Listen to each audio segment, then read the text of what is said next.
It is the world that has been pulled over your eyes to blind you from the truth. It's you liberals who have lifted them up, Howard. Paul, you conservatives make a mistake. You can't afford to strangle hope in people. Without hope, people become dangerous.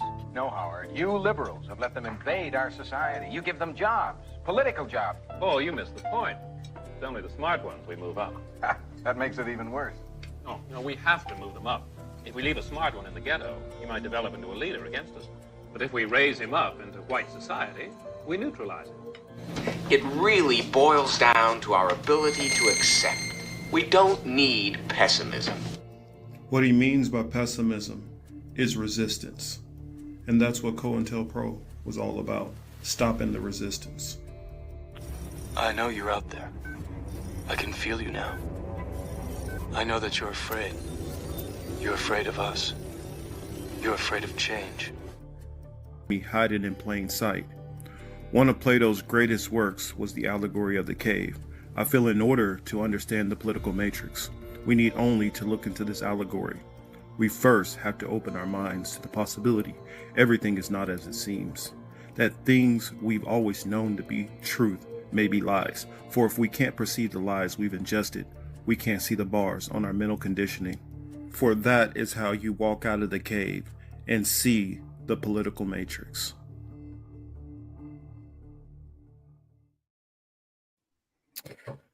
Hello, and welcome. This is the Political Matrix. I am your host, Marcus Young Morpheus Cage, here with my lovely co-host. As you guys can see, Teal is on camera. Welcome, Teal. Hey, y'all. It's been a long time.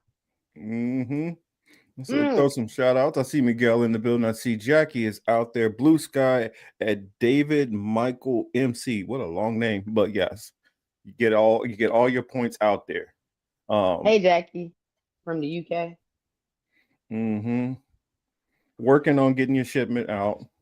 It's some logistics getting stuff shipped from America to overseas. You guys would not know. But anyway, we got some interesting stuff. I didn't know how to really title all this because I was gonna kind of leave this show a little bit more open so we can just kind of go and talk about whatever topics that we had on our mind. And then I realized there was some stuff that happened this week that we do need to talk about. So Luigi. I wanted to put this out there. So what the topics that I put just in the title and the thumbnail alone, I put double taps, referring to Pete Hexas, of course. Mergers, a huge merger that is going on that is probably going to affect many things. As far as the entertainment industry and some of the propaganda which goes on is definitely going to be influenced and affected. So we will talk about that. MIGA. Yes, I didn't say MAGA. I said MIGA. We're going to talk about that because our colleagues over there at Due Distance has done some really good work unearthing some stuff that I didn't really have my eyes on, but it doesn't surprise me, but it's good when you hear people say the shit out loud. So we're gonna go into that. I'm gonna share a little clip on that, and of course, Teal, what stuff you've been looking at this week? Luigi Mangione. Yeah, he's gonna get free off a technicality. What? That's huge news. They claiming that they didn't read him his Miranda rights. Wow, they did. How do you not read the Miranda rights of all things? For the dude that killed a CEO, we're not gonna get into it, but nevertheless, that's what they claim. Allegedly. Yes, the guy who allegedly killed a CEO. Allegedly. Well, shit, he didn't now. Can't do double jeopardy. Yeah, that's true. Well, yeah, if they're letting him out, that's amazing. I still need to get around to seeing the Diddy video that everybody's been talking about. I haven't watched the Diddy documentary yet, but that's what I mean. Seen bits and pieces. Yeah. Because 50 is being 50 right now. And a lot of that's been going viral. Oh, yeah. 50 Cent for being 50 Cent. We need more people like 50 Cent. Yes, the world is a lot better place with interesting characters. Trollers. Yeah, we need trollers. We need people. Well, some of them. Folks. I mean, have you heard of that one? What's his name? Dalton something, who's been going around trolling black people. Lord have mercy. I mean, shit. You know, the one who pulls up on him and then starts, throwing N bombs at him and then flashes guns at him. See, okay, nah, that's not what not that guy. Some Now trollers. he's Everything else doing is he's stretching. he's doing what they all do, and it's like it's weird to me that I don't know if the right doesn't see it or if they just want to reward people who will do it. He says, "Oh, I'm just doing free speech. I'm not racist. It's just free speech." And so now he's on there with a GoFundMe saying that his business is threatened and he can't make money and he got fired from his last one because a BLM activist got him fired for his comments, and now he's Well, that's his screaming. fault. Now he's screaming that I need y'all to go fund me to help me out because they're hurting my business for free speech. No, that's your fault. Oh well. I don't know. So it's just interesting. Oh well. Blue Sky said Luigi's lawyer Karen, who is assumed to be good, but was silent, is Diddy's lawyer's husband. Interesting threads. Says I'm glad Luigi might be free soon, but I'm a bit worried about the reason.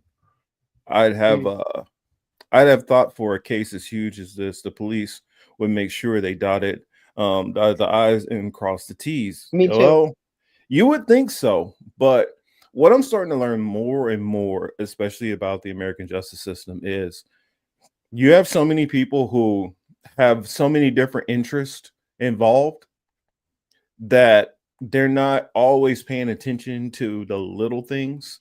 You got some of these people who are just want to move up the ladder. And they don't care about actually doing their job. They care more about moving up the ladder. So they don't care if they're going after you and you're guilty and they're trying to actually get a guilty person, or they don't care if you're actually innocent. They only care about how this is going to affect their career path. And so a lot of these people are so focused on this high profile case. If I do this and this and this, I'm going to win, that they don't focus on doing the basic details. It's just, you would think that would be common sense, that most people would think, well, if I'm doing this career, I need to follow these steps. But more and more, I see people in higher positions that blow my mind. How like it's not together as we all would think some of these things are together. Hell no. We see so many jobs and we are major corporations, and I can tell you, I deal with major corporations, and you would be blown away at like how ass some of these places run. I won't name Not the really. company, but I'll just name one in general. Part of my job is ordering different things. And a major company ordering something over $10,000 motor that we're ordering. Order this motor. They get it so it goes to our other third party. Set all that stuff up. I get an email back almost instantly. Order confirmation is approved. It will be at this date, this time, whatever. I go to lunch, come back an hour later. The supervisor who's over that department has now CC'd me into an email with their third party warehouse, and it's saying from the warehouse, well, I don't know what to do because I don't think we can get it out on the flight, or I don't know, maybe we got to charter it. I don't know what to do. And that manager's back like, I didn't get any emails about this. I don't know anything that's going on. Well, just do whatever you have to. Do whatever you have to. Yeah. I'm telling you, this is a company that's definitely in the hundreds of millions. And there are people in supervisory positions just like, I don't know what to do. I mean, you'd be surprised how many. Last week, remember I showed you guys about the Biden advisor who basically didn't understand where the money went, where the money went, why we borrow money, any of that. And it's like the more and more I look into these people who supposedly run us, the people who are in charge of making sure, point A gets to point, things get from point A to point B, or that this country is basically run. Like I remember No, they somebody, don't know how to do that shit. I They remember don't know. somebody saying a while ago. Oh, actually, no, it wasn't somebody saying it. It was in that Obama, the Obama's movie. You know which one I'm talking about, Till? Mm-mm. What was it like? End of tomorrow or some? I can't remember. Oh, the one with Leonardo DiCaprio in it, and the Uh, president was a fucking idiot. no, no, no, not that one. The one with Julia Roberts. Oh no, Julia Roberts, Mahershala Ali. Um, Ben Stiller as the husband or some wild ass shit. I think it's Ethan Hawke. Ethan Hawke, that's who it is. Yeah, long face ass man. Yeah, yeah, yeah, yeah. And he has the people staying in his house, and then shit hits the fan, and so he decides he needs to go back to his house. Him and his daughter. Mm-hmm. You guys know what it is. I see Tom's in the chat. What's up, brother? Good to see you. Hey Tom. But remember, he was saying like nobody's in charge. And there's some truth to that. Of course, we know better that it's definitely not nobody in charge. There's people up there who are pulling strings. But what it is they have so many things that are run at such high levels with people who are just leave the world behind. Thank you, Miguel. Thank you. Leave the world behind. There are so many things that are almost run on autopilot. Like people don't know why they're doing this. Somebody is just, well, this is what they did before I got here. This is how I was trained. No Yeah. thought to why you're doing what you're doing or why this does not make sense. No thought on the other side. No Yeah. upgrading the procedure or nothing. I get it. Nope. It is not even a thought of it. It's, well, I'm in this position now. I make this amount of money. I'm just going to do what I need to do. And as long as I don't have somebody higher up than me coming to tell me that what I did is wrong, then I'm not going to change or alter anything. And that doesn't just go to, that person you see in a hardware store who's just sitting there playing on their phone, who don't give a damn. No, It that go all the goes way up the much chain. higher. It goes all the way up the chain in a lot of these places. And that's the reason why there is somebody, that's the reason why it is people who are able to sit there and pull strings and levers, because you got a whole giant part of the population who they just don't care. They're just going to do what they need to do to get their paycheck and go home. And they're never going to question anything. And we see it more than ever. Like I used to think like, oh, well, these politicians get in there and they're just so super smart and they understand everything they do and they know how they're fucking us over. Many of them don't. Many of them are just idiots. Yeah, and they're just fucking you over because the last year you started fucking you over. They just keep the pot going because the pot got to keep cooking. Exactly. They're following orders. Yeah, now they are. Now I would tell you that most people working for the government or how the government functions, and take the military for instance, those are nothing more than people that can take really good orders, man. That's all they want. Military only wants people that want to take orders. If they wanted niggas that thought for themselves, they wouldn't be in the military. I'll tell you though, the only exception to the rule I say in the military, I gotta stick up for the Navy.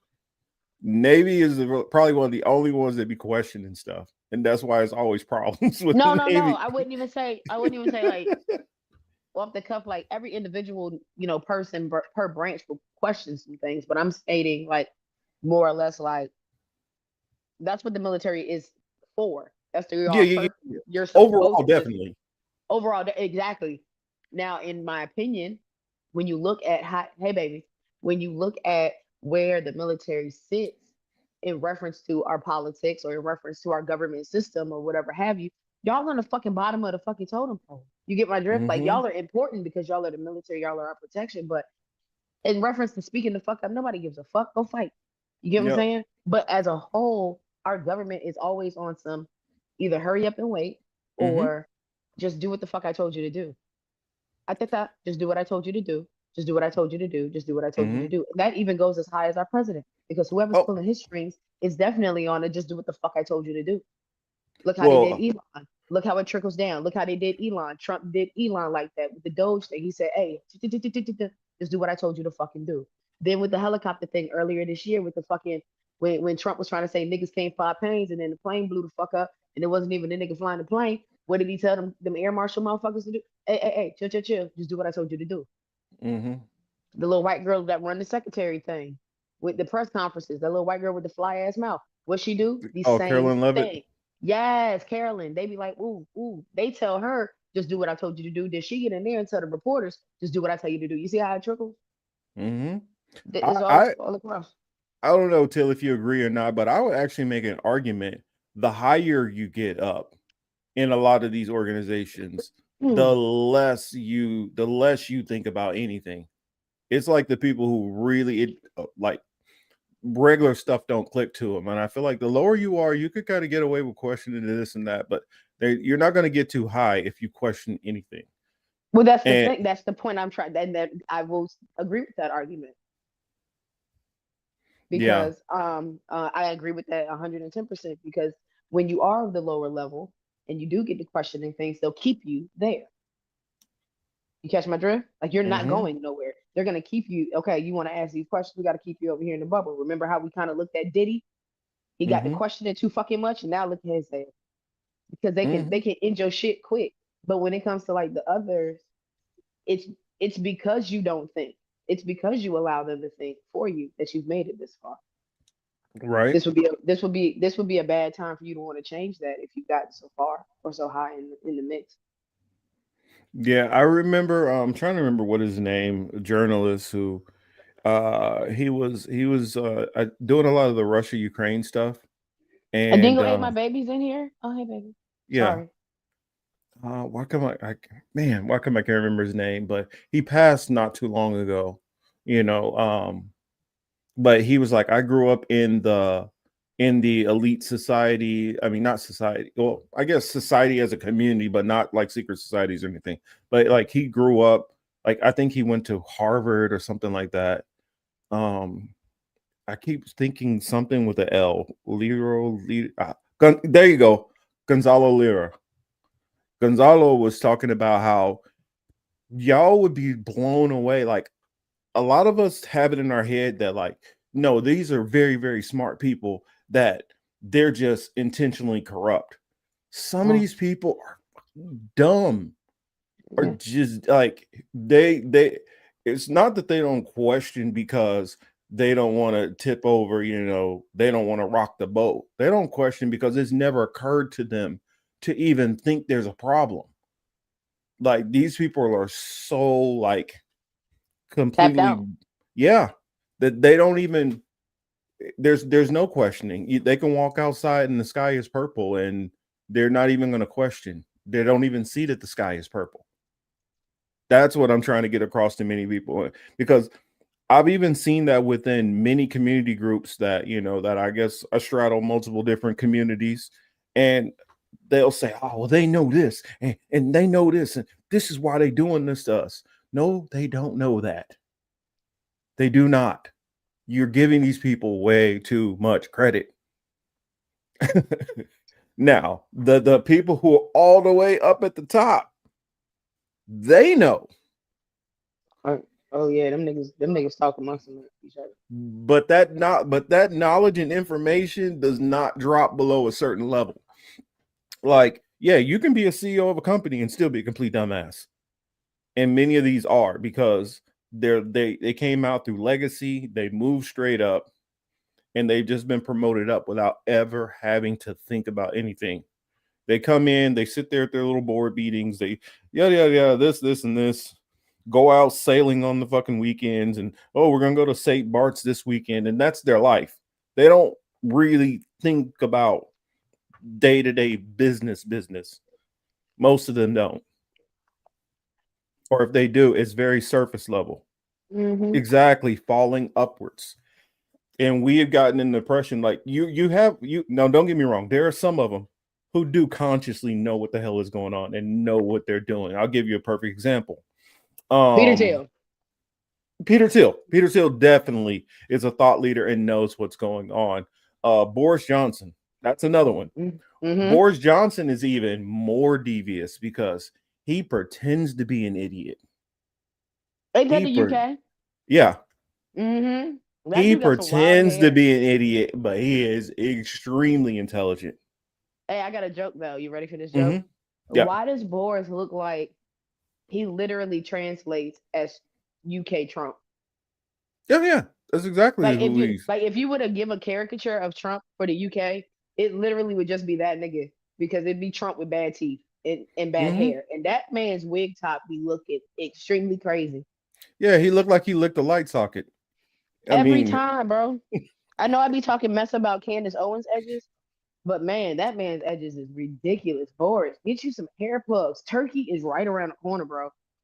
I mhm. know you good for it. I know you good for it, dog. But it's part of the hustle with him. It's part of the hustle. That's I know the. he trying to give you that I'm Albert Mhm. Einstein and I'm a crazy scientist ass look. No, bitch, you look homeless. But then he's Yes, trying to give you the I look I homeless, you know what I'm saying? I Look. do. Jackie, I do believe that's correct. I believe his parents were ambassadors, Oh and hell. he was born in New York also. Jesus. Not Hey, by raised the in New way, York, but born there. Yeah. thank you, Jackie. Jackie told me happy birthday. Thank you, Jackie. I Oh yeah. appreciate you. But that's what I see. Yonina's hopped into the chat. I see Warren is here. Also Hey, glad to yo, see you yo. guys all.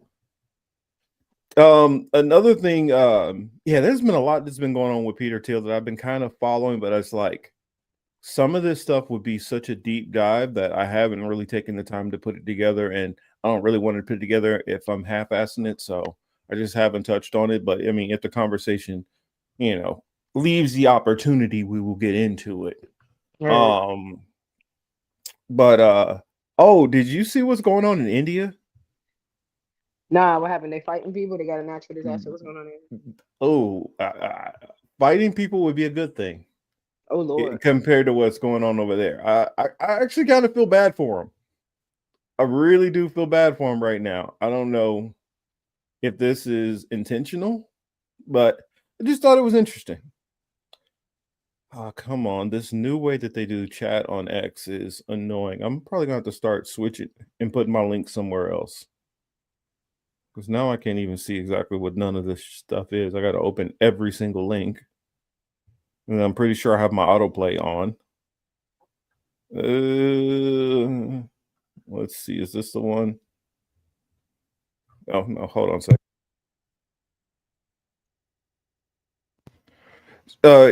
Yeah, Till, take it for a minute while I pull up these links. I want to try to find this one real quick.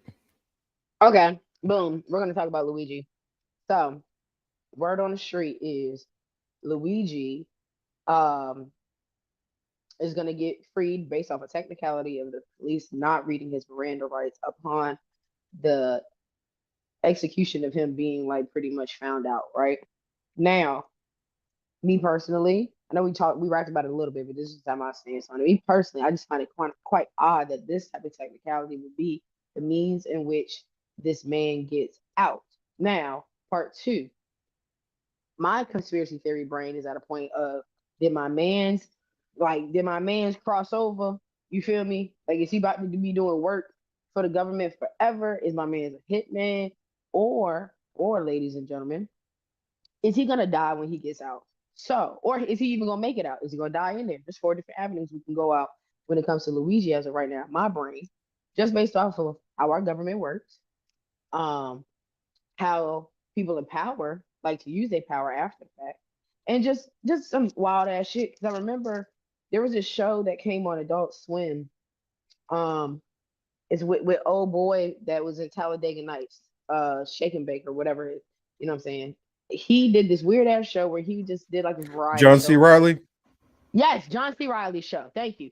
The one where he fucking did the whole like random ass goddamn variety show or whatever. He was playing off an actual variety show that was on during that time or during the 60s and 70s. Well, come to find out, the nigga that was actually doing this show was pretty much using his platform to scream out to the public the conspiracies that we are now seeing unfold in front of our eyes and shit. He was just way ahead of his time.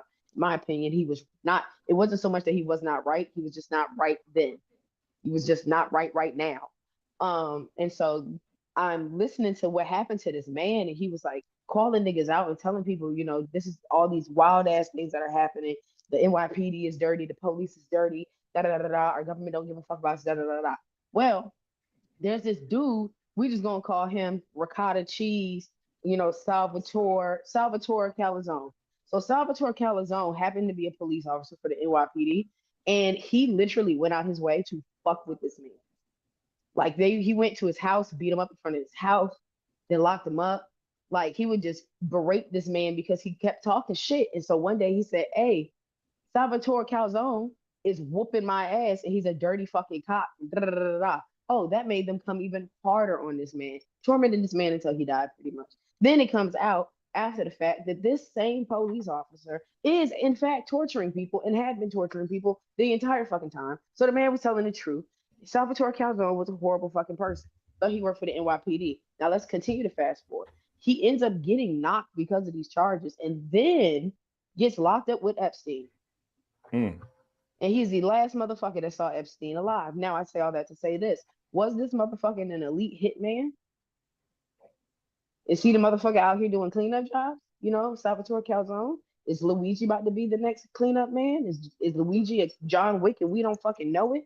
You know what I'm saying? Or is he some dude that really got pissed off and really did the dude on some Robin Hood shit and now they're about to off Robin Hood? Decisions. And you're telling me all of these conspiracies that I just came up in the last 10, my little rant or whatever, you're telling me I am the only person on this earth walking with these same thoughts in my head. And y'all are telling me y'all let this motherfucker get off on a technicality of some Miranda rights? Some shit we see on the first 48? Some shit us as viewers, when we watch the first 48, that's the first fucking thing we say. It's like, oh, y'all better read them that right. So that motherfucker walking. Nigga, everybody fucking knows that shit. Every motherfucking human that has TikTok knows that shit.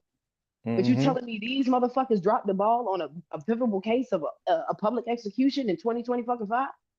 You got me chopped. Yeah, that's weird to me. Also, the fact that since he's that high profile, come on, you telling me that the arresting officers didn't read it to him, that after the processing. Well, that's the thing. You have the arresting officers, multiple people who were there, who showed up. Not one of them did it. Not one of them did it. Then once he got down to processing, nobody in processing at all. Hold on. I'm skipping steps before we even get to processing. The people who were there, just an intake. You're telling me nobody at intake, or no, I'm getting it backwards. Sorry, processing, because somebody got to just put you into the system that we're holding you. Then you're telling me that none of the detectives who came in to speak to you read it to you at all. Then at the point when you're actually being charged, nobody read it to you then either, because typically I know that on TV and stuff, you see them read it like one time. Typically multiple people read you your Miranda rights just in case somebody else missed it. Which that's even weird that somebody would ever miss it, because where are you going? You're putting your cuffs on at the same time. That's like hand in hand. You're putting on cuffs on and you're saying Miranda rights at the same time. So it's weird to me that did not happen. Well, here's a good question. Yes, why did it take him so long? Thank you. Well, I would say that what they were doing is more than likely the defense, if they had that knowledge at all, then they were sitting on it. But what I would imagine is the defense didn't have that knowledge. That's why it took so long to come out. Somebody within the precinct, I don't know if you guys watched Matlock back in the day. But Matlock, what would happen on Matlock is, he send out his investigator go around asking people, talk to this paralegal, and then somebody gets him, like they write down some information that they caught in the file from the police department and slip it to him. And then Matlock is sitting up there, and then He sees this dude come in the courtroom, look over his shoulder, gives him a little look. He walks up behind him, slips it over his shoulder, and down there reading. It's like, oh, your honor. That's typically how it happens on TV. But I more than likely somebody slipped them some information that there was no recorded Miranda rights. That's what I would say in short. Somebody tipped them off that nobody did it. And how you're engaged with that many police officers, even up to Eric Adams, the former mayor who is a former cop, how that got missed is mind-boggling, if that's even true. I would wager that somebody definitely did give You better him his talk that Miranda shit, rights. Jacqueline. Better talk that shit, Jacqueline. See, Jackie and I are on the same point. Like, I'm shooting holes in this fucking story, bro. And you're not telling me I'm the only one. That's a good question also. That's a very, very good point. Even if the What? defense didn't know, how come Luigi didn't point it out himself? He's highly educated, and if we know something about Miranda rights, it's a fair bet that he should as well. Exactly. That is a good point. Or maybe it was Luigi who was like, hey, by the way, they never, read me my rights. I mean, it could be possible. Like I said, there's no way you're telling me in this day and age that we don't know when my rights get read. I'm waiting to violate a Fed for that. I'm waiting to violate the police for not doing that. You understand what I'm saying? Do you know how badly you what? No, I am waiting for you not to do that so I can flame your ass. You got me sitting for how long? I'm gonna sit on this for a year. You got me fucked up. I'm getting the fuck out tomorrow. Or here's the thing. Let me add on to your conspiracy just a little bit more, Teal. Okay. Just a little bit more. What if somebody did? Because all those times when they're talking to him outside of him just being in the cell, it was recorded. Body cam footage, cameras in the interrogation room. Somebody could have made sure that portion of the tape went a little bye-bye. Or all of a sudden, I don't know how this happened. It's a malfunction at this very part. I know this is where we read the Miranda rights. But somehow now you can't find it and you can't produce it on film that you did it. So now it gets tossed out. I'm just saying, I don't know. What do you think, Teal? I'm saying, is he gonna come up dead? Well, I wouldn't think that would be the case because Is he John Wick? Is he the cleanup man? Well, in that scenario, if I got to follow that logic, if they made something happen to the recording to disappear, then somebody made a whole nother deal with him. Now that deal could have came as of late, or that deal could have came before all of this. If you do X, we will protect you. And we'll go through this whole thing. Go ahead, smile it up for the cameras and all that. We got you. Don't worry, you're good. Or it could be a situation, you know what? We kind of liked how you got down with that, and you got those kind of skills that you trained alone. How nice could you be with some of our training? We already see that you got the spunk to go ahead and do it. A lot of people, they can do all this training and never get to the point of being able to go through with the act. If you get what I'm saying. Because one of the stats I remembered about Vietnam, it was something like between 72 and 76% of soldiers died, with their weapon in their hands, loaded, looking at the targets.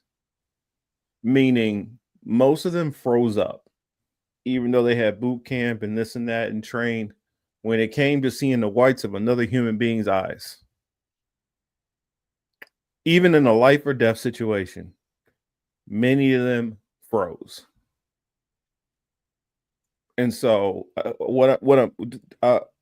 what I'm trying to say is it takes a certain kind of thing in a person to be able to say, yeah, I'm willing to take you out. I'm willing to take you off the chessboard. That everybody don't have, no matter how much training you put in them. So they could have felt like, you know what? We might be able to use this young man. But at the same time, I still don't rule out the fact that this dude's back was legitimately messed up. And he's like, you know what? I'm tired of you fucking people over. Time for one of y'all to go down. I don't rule that out. Although how my mind bends, over probably the last 10 years or so, I'm less likely to believe that official narrative. In fact, I'm even more inclined to believe Luigi wasn't the person at all. That they never found the guy. Me either. And Luigi is just a fed actor to give them a short-term win. Give a short-term win that we caught somebody. And I wouldn't be surprised if the person who set all that up was somebody within the Eric Adams, office. We got to get Eric Adams a win, catch the guy. We got somebody, but we can't send this guy actually down because we know he's not the guy. So what we'll do is we'll make it look like he's guilty. You get out there, you get you some nice photo ops. It looks real good. And then later on down the road, when it's not as much heat on the thing, we can shush this out. Let him slip out the back door in a sense. I don't know. I don't know. Do y'all think I'm way off, or could be something there? What do you think, too? I told you I got like 4, 5, 8 goddamn conspiracy theories with this dude. Like I'm very concerned as to how we're gonna make my man's like Tom is with us. Excuse me. How we gonna make our man's I don't know how we're gonna make him legal. I don't know. I don't see how they fucked this one up. I don't believe it. That's just me. I don't believe it. Yeah. I don't know. Oh, but here, let me show you this thing in India. Oh man, I know you'd be hot as fish grease if this happened to you. Imagine taking a trip over there, which, hey, no diss to anybody who's Indian or from India, but I just see too many negative things that somebody would have to give me the lowdown on all this great stuff before I say the trip I'm going to plan all the way from America is India. So no disrespect, but I have not seen enough that would make me want to save up the money to travel that far when there's a whole list of other places that is on my list. But yeah, check this out. I know, boy, there's some hot people over there right now. Well, hot literally and figuratively, but here we go. Airfares on Saturday as hundreds remained stranded at Bengaluru and Mumbai airports. That's as Indigo cancelled 385 flights on the fifth day of a crisis that has crippled air travel. The country's biggest airline cancelled thousands of flights this week due to a shortage of pilots. It had failed to plan adequately for new rules limiting pilots' work hours. The government on Friday announced special rule exemptions for the carrier, which faces its worst challenge yet. Pilot unions strongly oppose India relieving Indigo from pilot safety norms. With Indigo's spate of cancellations, fares rose on flights operated by other airlines. The government said it was capping fares to maintain pricing discipline. New Delhi said a one-way fare for a journey up to 310 miles must be no more than $83. For journeys up to around 930 miles, it should be capped at $167. That's well under the $227 price Air India advertised for its Delhi to Mumbai flight on Saturday, which falls into that category.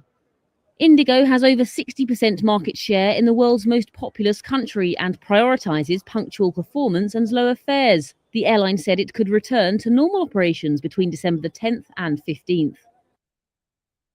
So you get that right now, thousands of flights are backed up in India right now because of No. the regulations the new regulations they came out with the pilots for pilot safety. So basically, they had been flying these pilots. I don't care if you just flew from Yeah. Mumbai all the way to Singapore, and then Get from back on that Singapore motherfucker. to Australia, and then back, and you only had 2 hours in between. Get back on that plane and keep flying. So now they're like, no, no, no, no, no, no. The union fought. They're like, no, you're gonna give us this proper amount of rest. You're not gonna only pay us this amount and keep working the hell out of us. And so now they have to cap off the flights because they can't afford to. They don't have the pilots. They don't have the demand. I mean, well, they have the demand. They don't have the supply. So I don't know. I don't know. Yeah, I definitely don't want none of that slop I see on the videos, Archers. None of that. You don't want no toe jam cookie? Oh, and I mean, it's messed up that from seeing all these videos, it's made me like not even really like even Indian food in America. It's made me like a little skittish. So I'm like, and it sucks because I don't like to be that type of person. But man, I feel like these videos I didn't see on the internet have just fucking traumatized me. Looking at India. I don't know. Somebody will probably still be pissed off at me later on for this, but I don't know. These videos, man, they have traumatized me. There you go. I get them to 10. Are you going to Richmond? Says, why don't the foot cookers just ride on top of the jets like they do when they're full? Yeah, I mean, Figure out how she get home. also another thing about India is let's set aside I'll set aside some of those like viral videos of the nasty food videos.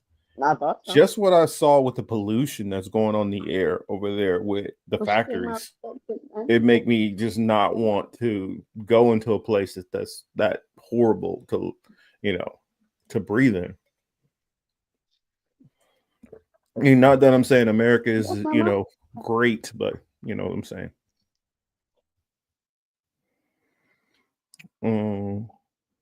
I have the documents on my other phone. What are y'all talking about? Documents? No, I don't want any street curry. Now I'm sure that they like what is that one movie that came out? Monkey Man. When you watch a Monkey Man, you see a difference. You see this extremely poor side of town, and then you literally can see the skyscrapers and the ultra rich. And so I'm sure that there's plenty of good there. It just looks like one of those societies where the gap between the rich and poor is so massive that I don't really see the levels of the middle class. I don't know what y'all think, because I definitely don't see it there. But I don't know. That was just that story I had to talk about. I had to, because it was just mind-boggling thinking that what if something like that happened here? And we were very close to that. We were very close to a situation like that if the government shutdown kept going a little bit longer, which I would have hoped that would have happened, because I feel Americans only understand pain. Sometimes physical pain, sometimes emotional, sometimes struggle. That's the only way that they'll get it. And I think the only way people realize how terrible the government is running right now is they got to actually feel consequences. And, just like it says in the Bible, spoil the rod, spoil the child. And, as many of us are just big kids, we need consequences sometimes in our lives to understand things. Dingo says, don't worry, Marcus. They have used holy cow to scrub off the places. Y'all are terrible. Yeah, I have heard that Indians are very racist. I mean, I haven't really had any encounters like that. They got um I have met some Indians who like one place I was saying the landlords were Indian, and they were nice. They were pretty cool. And then I have met some that were complete assholes. So I don't know. I can't say. Let's see the girl I hope. Yeah, but Vet Cash, I mean, I don't know. It seems like the ones who rise up here in America are all the bootlickers. Hey Marcus, I meant to ask you, is that Yeah, young yeah. chap joining us today? No. He has some stuff going on, so he said more than likely next weekend. Okay. Hopefully we get him on here by next weekend because it's a lot of stuff going on in the MAGA world that I'd like to talk to him about, and especially with him being formerly of with him being formerly of TPUSA, with all the TPUSA and Candace Owens stuff going on, it would be interesting. Oh yeah, that's right. I did have an interview with the Indian woman talking about the colorism and the colorism thing that was going on over there, and that goes on through a lot of the Asian countries in general. And I find that it's not even that; it's kind of a worldwide problem because we definitely have that, you know, in various parts of Africa and also through the Latino community. In particular, Dominicans have a real bad problem with the skin lighteners and bleaching. Um, and like I don't know if you guys saw that interview that I did with Sweta Agarwal. And she had the book Black Rose, which I definitely recommend seeing it. She talked about the colorism in Bollywood. She talked about being a darker Indian and her younger brother being a lighter Indian. And in the place where she lived, even though she's not that dark, because the area where she lived, um, she was treated like a very, very dark Indian. And then she would go to the southern part and get completely different treatment because she would be around the darker Indians. And she talked about, I mean, I put it this way: just go read her book. Go read her book. I'm gonna plug it right now. Let me see if I can find the cover. So that way you guys will go and check out her book. Marcus, I'm gonna have to hop off for a second and then come back in. Sure. Do what you got to do. I'll be back, guys. All right. So here I'm pulling up an image of her book for those who didn't catch when I did the interview with Sweta. Very nice woman, you know, hopefully everything is going great with her. But part of her story, what got her to do this book was here it is, The Black Rose on Amazon. And here's Sweta right here. Part of what got her to do the book is she was on holiday or vacation, and she was trying to keep herself out of the sun as much as possible and wanting to get her kids out of the pool so they didn't get darker. And then with the whole George Floyd stuff that happened, she got real conscious about what was going on with George Floyd. And then she started really thinking about, you know, how she even deals with race within her own family. And one day when she was going to go get some skin bleaching cream, her daughter catching her getting the skin bleaching cream while she has spent her whole time telling her daughter to embrace herself, that she's beautiful, and basically being caught by her daughter and being made to look like a hypocrite. How that made her do a lot of self-reflection and realize, you know, this is a sickness, this is a problem, and I shouldn't be encouraging this. I need to be happy within my own skin.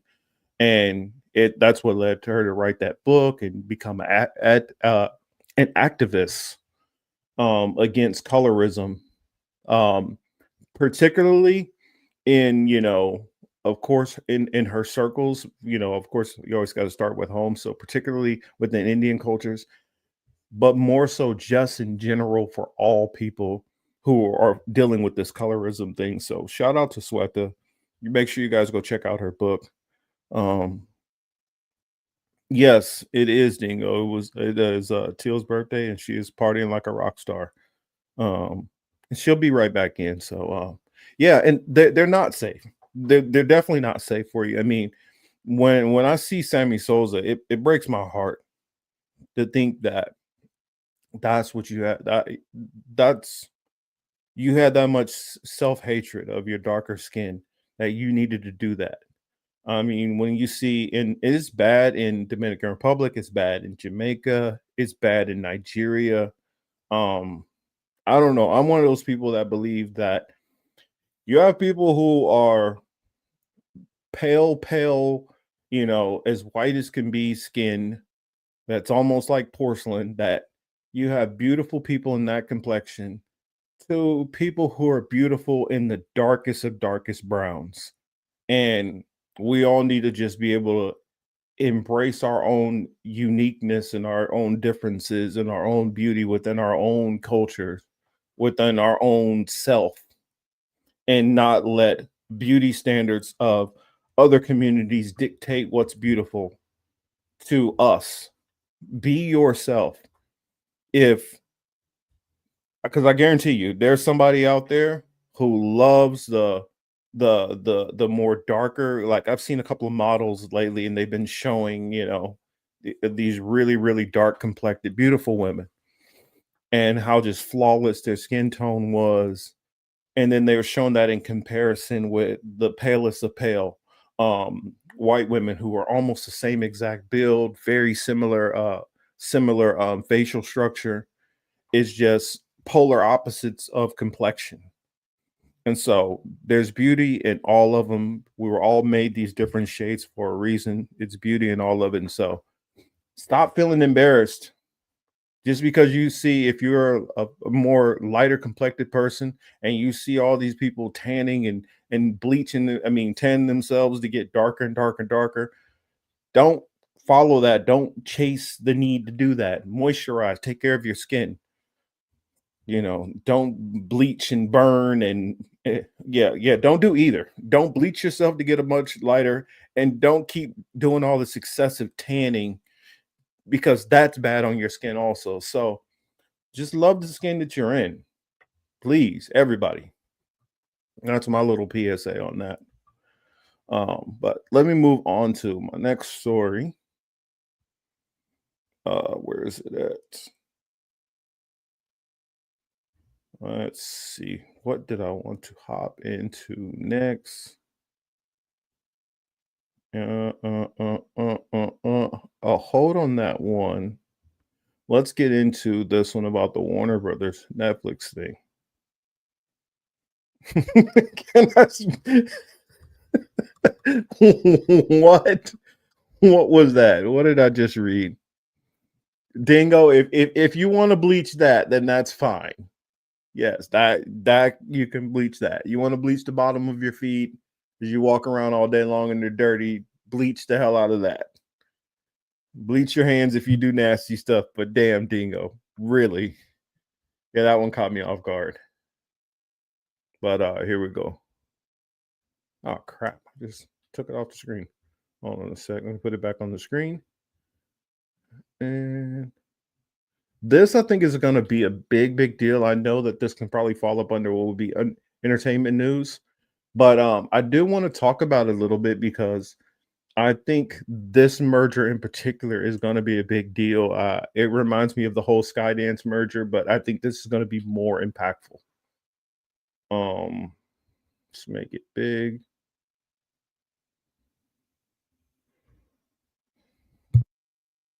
$1 deal is shaking up the streaming world.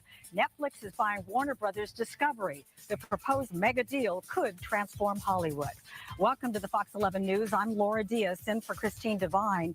If it goes through, this deal would put two of the biggest names in film and television under one roof. But what does it mean for consumers and industry employees?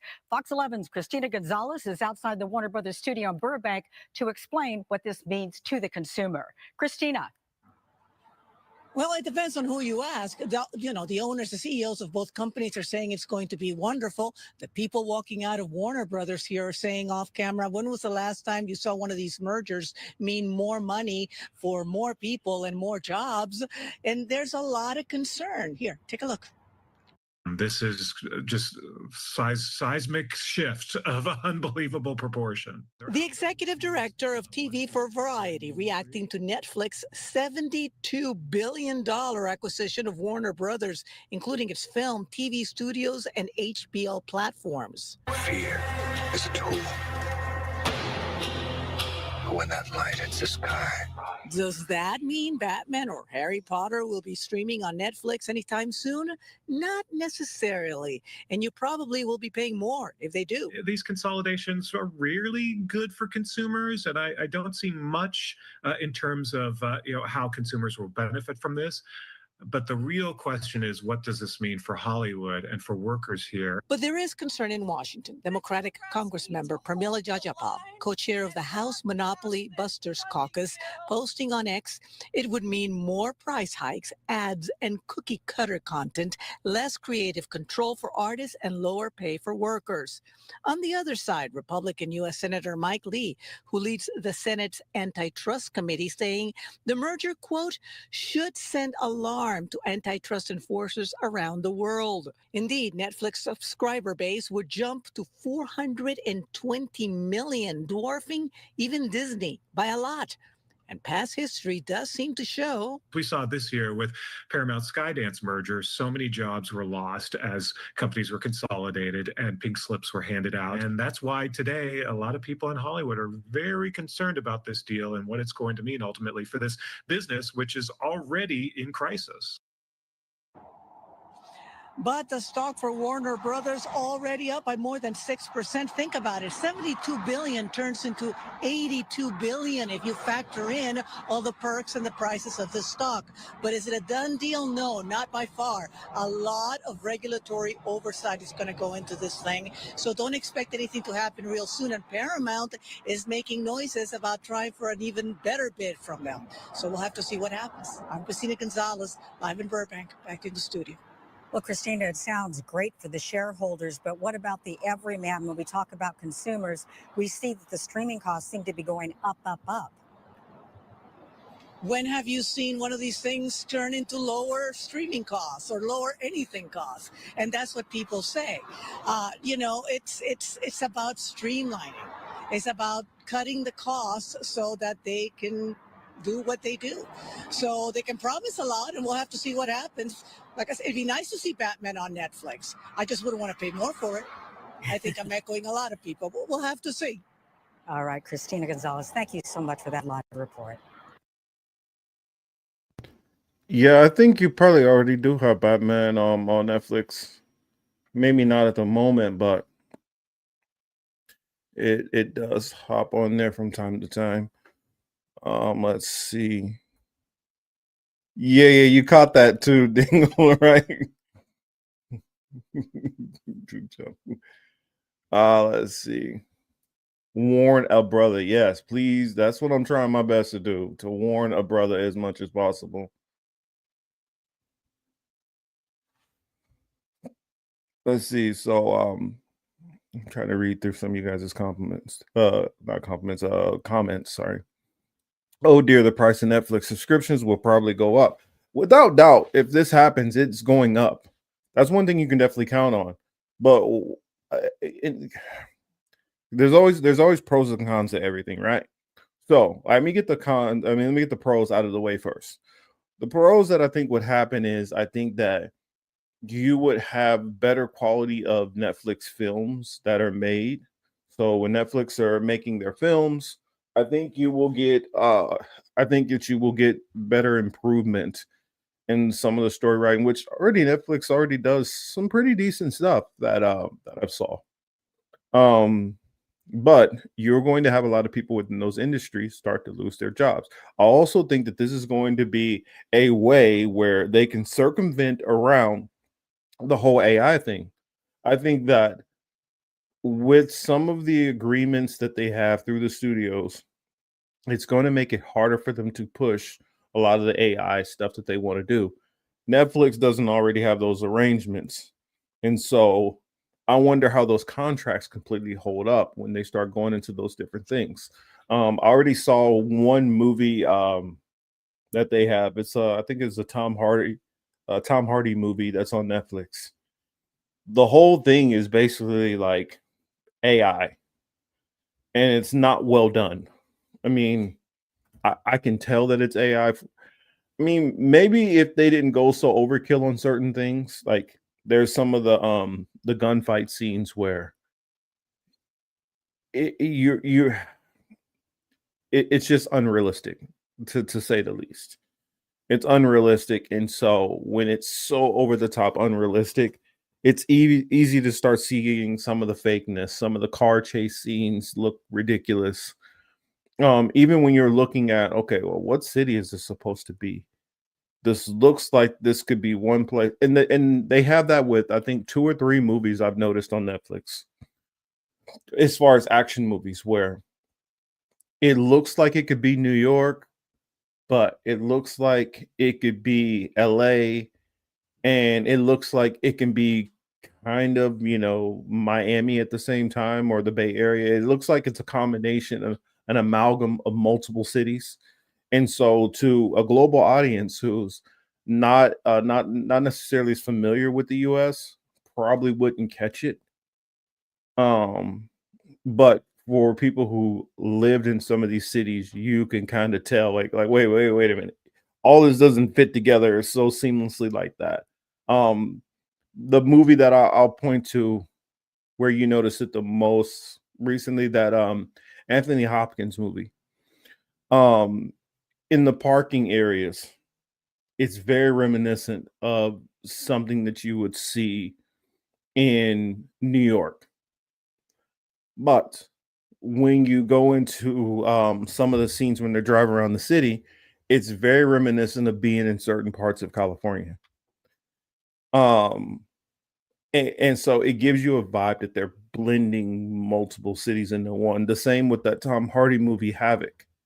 That movie was filmed in the UK, and they tried to make it look like it was an American city, and it did not work. So I think that's one of the pros, that with Warner Brothers involved, they can make some of those things a lot more realistic. But I think it's going to come at the cost of a lot of people losing their jobs. Um, and I think it'll start with, well, the redundancy effect. Well, for Netflix, they'll say, we already have these people in house. We're only going to take your experts. We're only going to take these people. We're only going to take your high performers, and we're just going to trim the fat.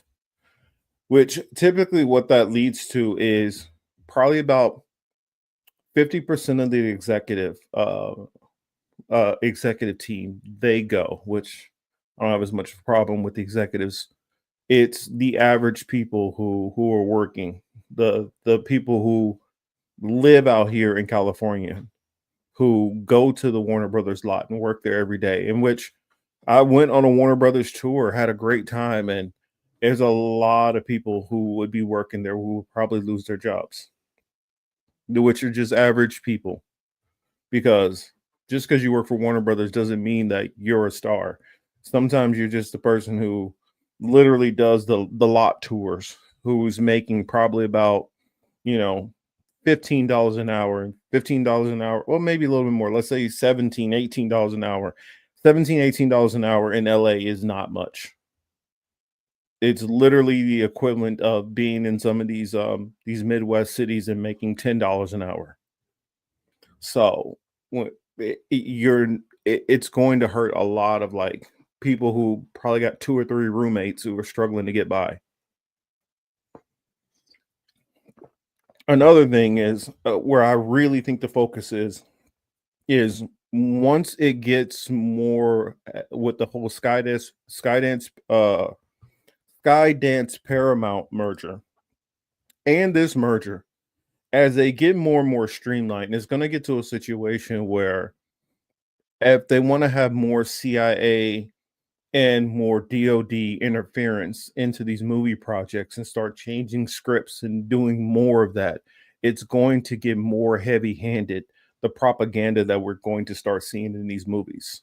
And that's one of my biggest concerns and worries, that you're going to see more and more manipulation, i.e., the same thing you're seeing with them trying to buy it more and more of these social media sites. I've gotten to the point now, excuse me, where I can stream on TikTok. And I remember when I first got on there, I was kind of hoping, oh, well, maybe I can get it to streaming and be able to, you know, voice my opinions on so many different things. And I've gotten to the point where I don't really get on TikTok that often and post very much, even though I do have this, you know, this ability to do lives. And doing lives is where you can actually start to grow your numbers and counts and stuff. And I don't do it because now it's controlled. It's controlled by you know, people who they're going to scrutinize every little word you say. And I don't feel like I want to go to a more controlled platform and spend more energy just for them to start stripping away my content later on, and then eventually scrolling that into following other platforms.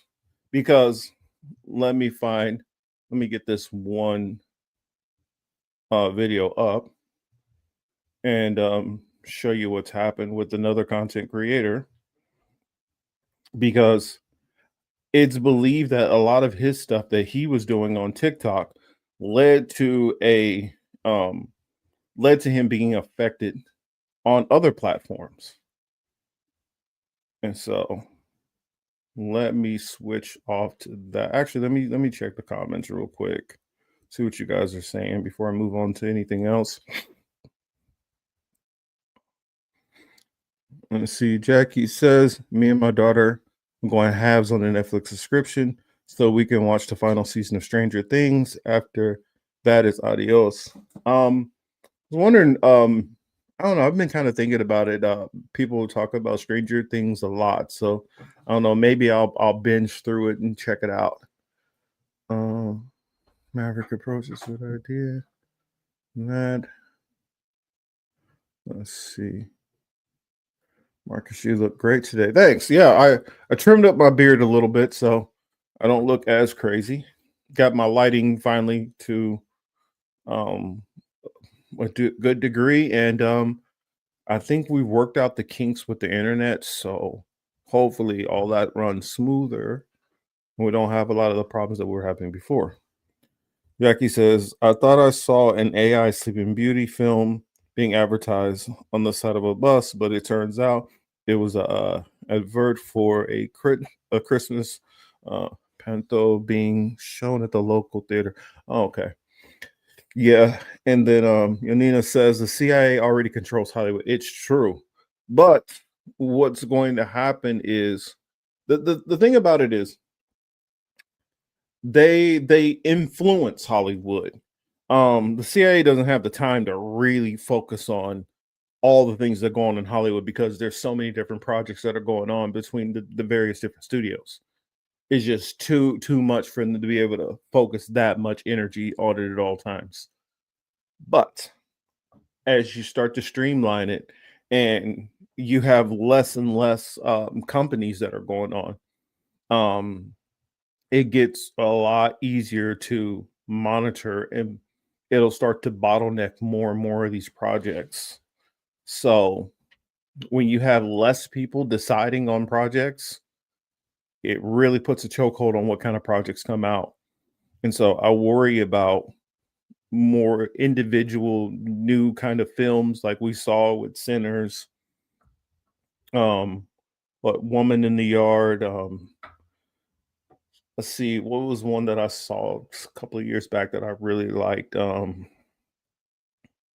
don't know. I just think movies like Tenet, these ones which are very interesting and brand new concepts, you're going to see less of that. And I think you're going to see a lot more just remakes, or not even remakes, just a part two or part three of something that doesn't need to be remade.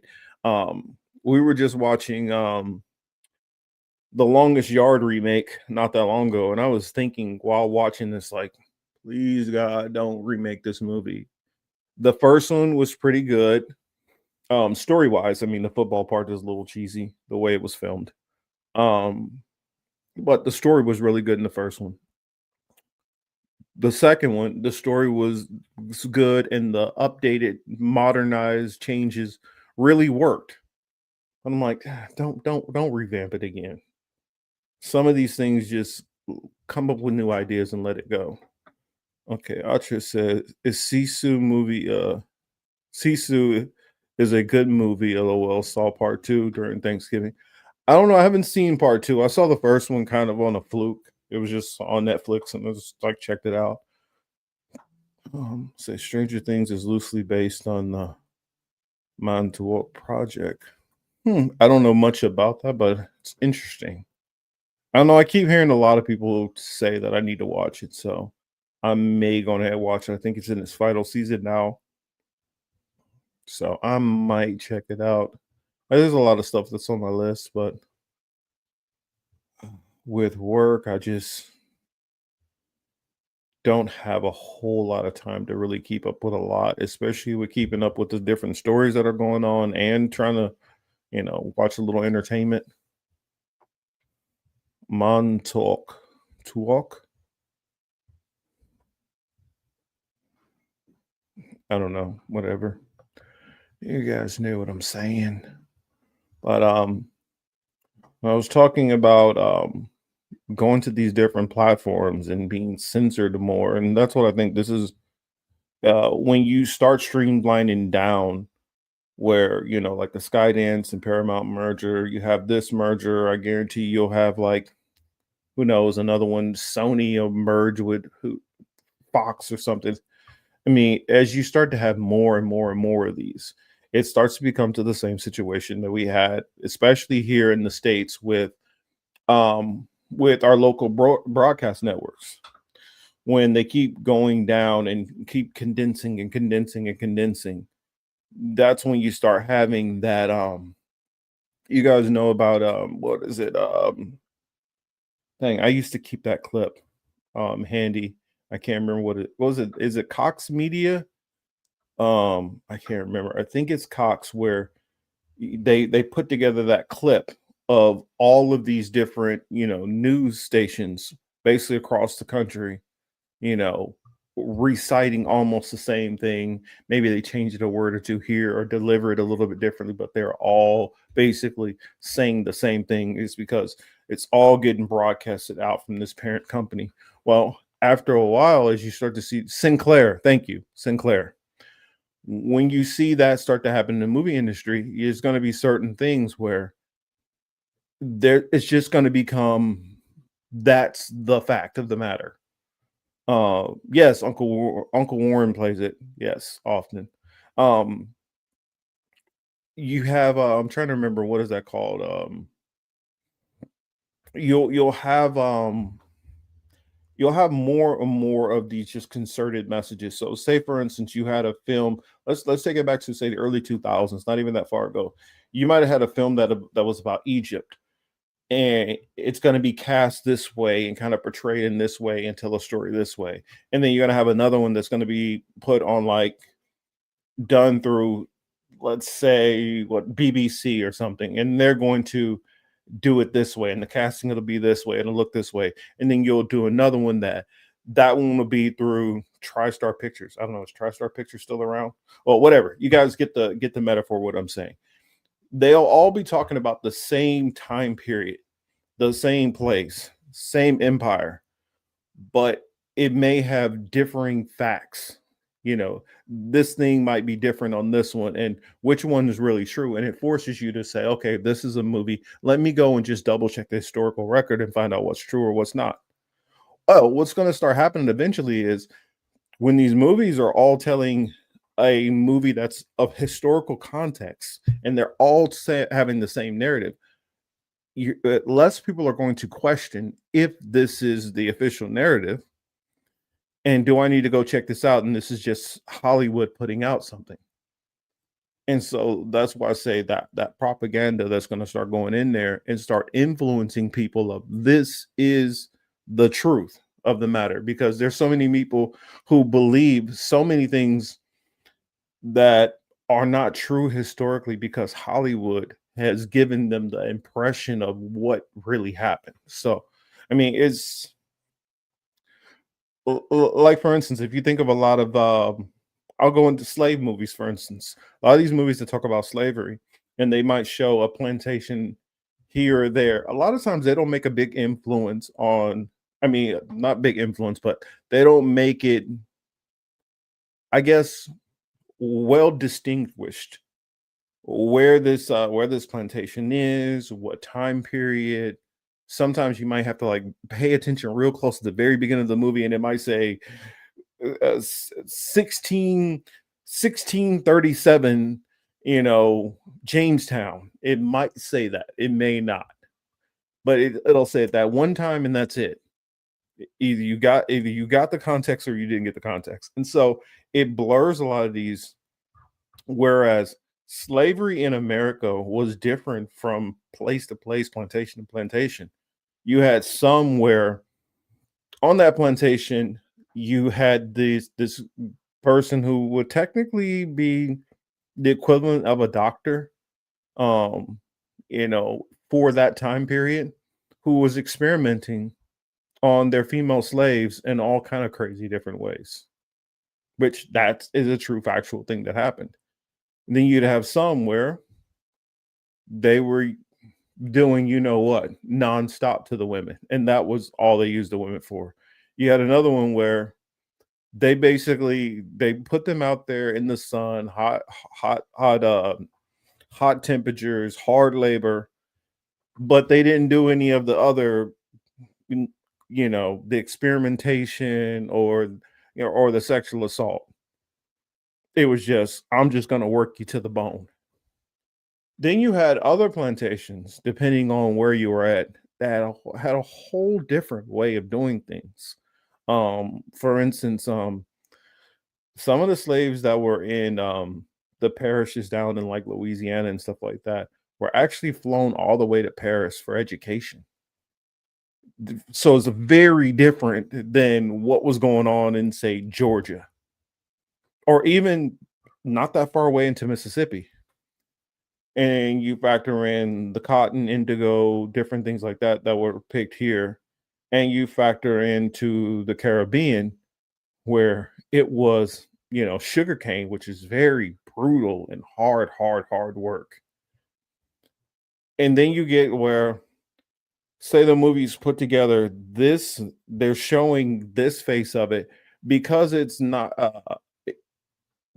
a lot of people don't do as much research into it because they're showing all similar narrative.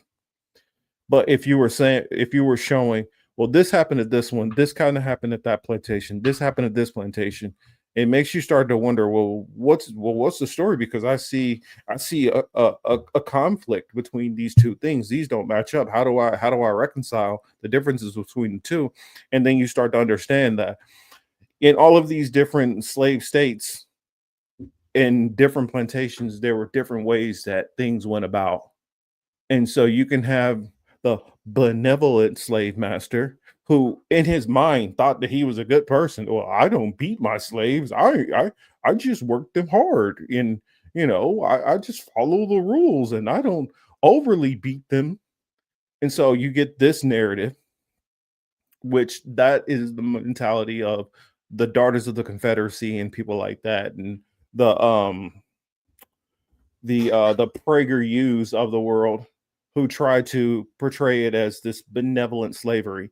And then you have the other side of it, the the George Washingtons where they literally yanked out his slaves' teeth to make dentures for him, you know. So you have those different levels, and without the different studios portraying these different narratives, I think it'll decline that natural curiosity for us to try to figure out more if they're all telling the same story. That's just my thoughts. I could be wrong on that, but I don't know. It's just some of the thoughts I have that we're gonna start getting a concerted, you know, mono story, just like the Sinclair News, and it'll either go one of two ways. Either people are just trust it and go with, you know, after a while, that's just what it is. Because especially we live in a day where less people are actually reading books and delving into the actual history. They just prefer somebody on TikTok or Instagram to just kind of tell them what happened without questioning that either. So since we're getting more and more into the non-questioning era, I think you'll lead to more people just taking the official narrative, whatever that may be, especially since they're seeing it. And when you see something and you hear it, the combination of the two imprint on your brain a lot more than just reading it in a book. So um I don't know. I worry about the long-term effects of all of that. Says Marcus is ready for Batman and Robin to hook up in Netflix presents Batman Gotham. No, I'm not. I don't want no parts of that. I want no parts of that at all. But what I was kind of tiptoeing into the next segment about how they want one narrative and they want to control more and more. And I think that by these mergers, it'll be a whole lot easier to control anybody, you know, whistling a different tune. I don't know if you guys have heard about this. Let's see. Let me find his. So James Lee, I'm share a little bit of this. I guess let me hold before I click on it. James Lee was a contributor with Breaking Points. I heard of him before that, and I would catch one of his, like, you know, shorter clips that you would see on Instagram or you would see on TikTok or something like that. And eventually, he his stuff that he put out on TikTok led to him being targeted by this woman here. So before I get to that one, I will show you him in his own words talking about him getting banned. So hold on a second. Here we go.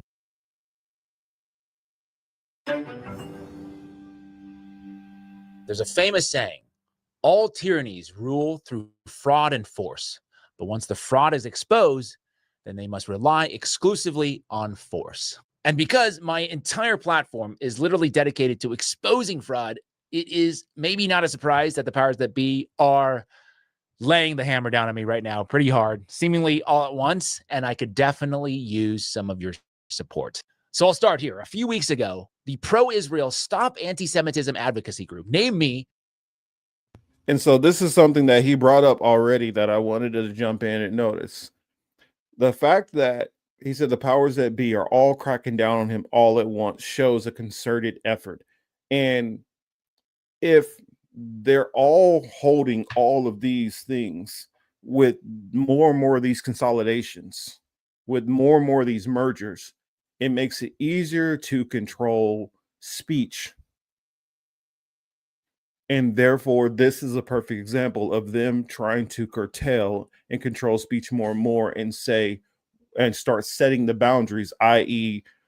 TikTok being purchased by, what is it, Larry,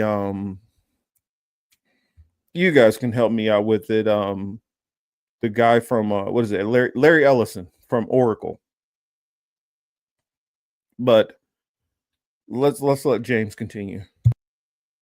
Anti-Semite of the week. For what? Simply daring to call out Israel's lies and deceit.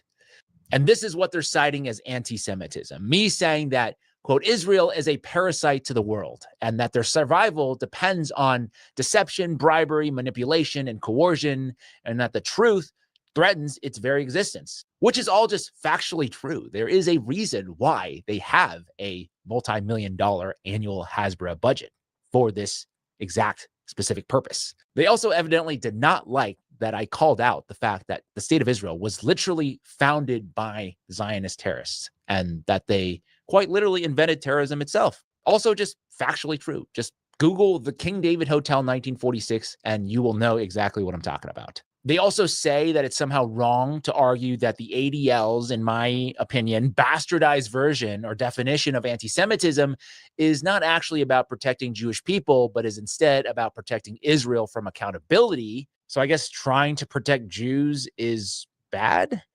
Anyway, the Stop Anti-Semitism group was founded by this lady named Leora Rez, and their entire platform is all about getting people fired for criticizing Israel. Honestly, I think I should probably do a deep dive on them, and I think I will. But right now, they are literally telling people to mass report my account in order to deplatform me. And maybe, just maybe by coincidence, maybe not, I don't know for sure, but the second thing that happened to me in this last week was that my TikTok account was unceremoniously banned.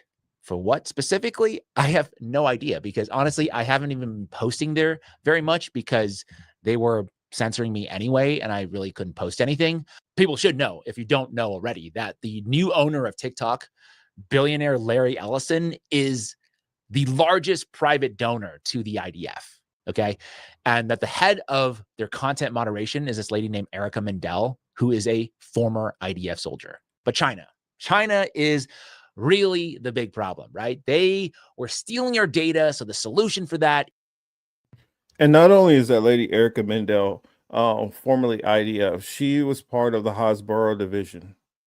So this is what I was saying. Yeah, even though now given this privilege to be able to go live on TikTok, it's like I don't even really know what to say on there right now, because I know the bias that's on there. I know what they're going to be looking for, and I guarantee you that thing is being completely patrolled by, what is it, Division 8200 right now. So it's kind of like, all right, I guess I could talk live about movies or cat videos or some shit, but of most of the things which I would like to really speak on, even though I still believe that YouTube is definitely very censored and really watch everything you do. Also, it's definitely not nearly as bad as TikTok.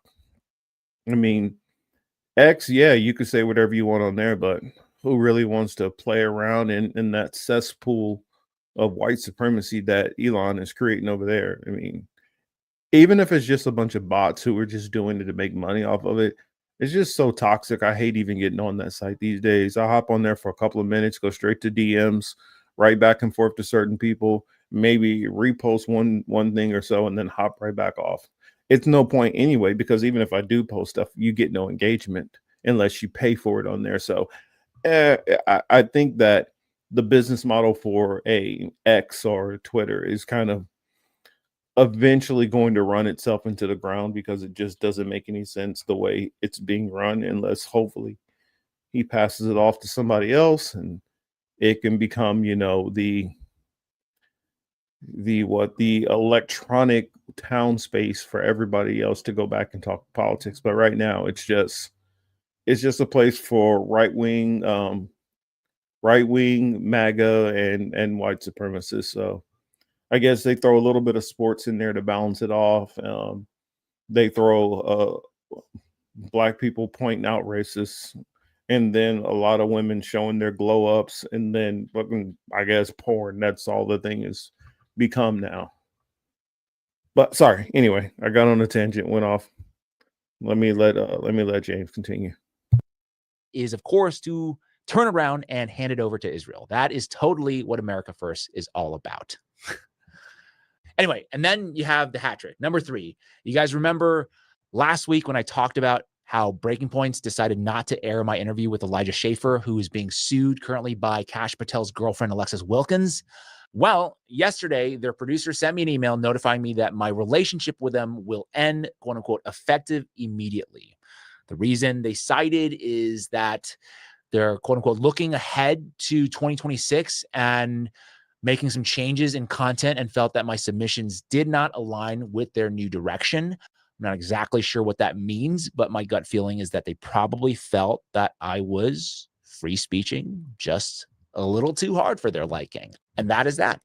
And quite honestly, I have absolutely no ill feelings from my side at all. I know many of you are Breaking Point supporters, right? That's probably where you first found my content to begin with. So definitely keep on supporting them if you so choose.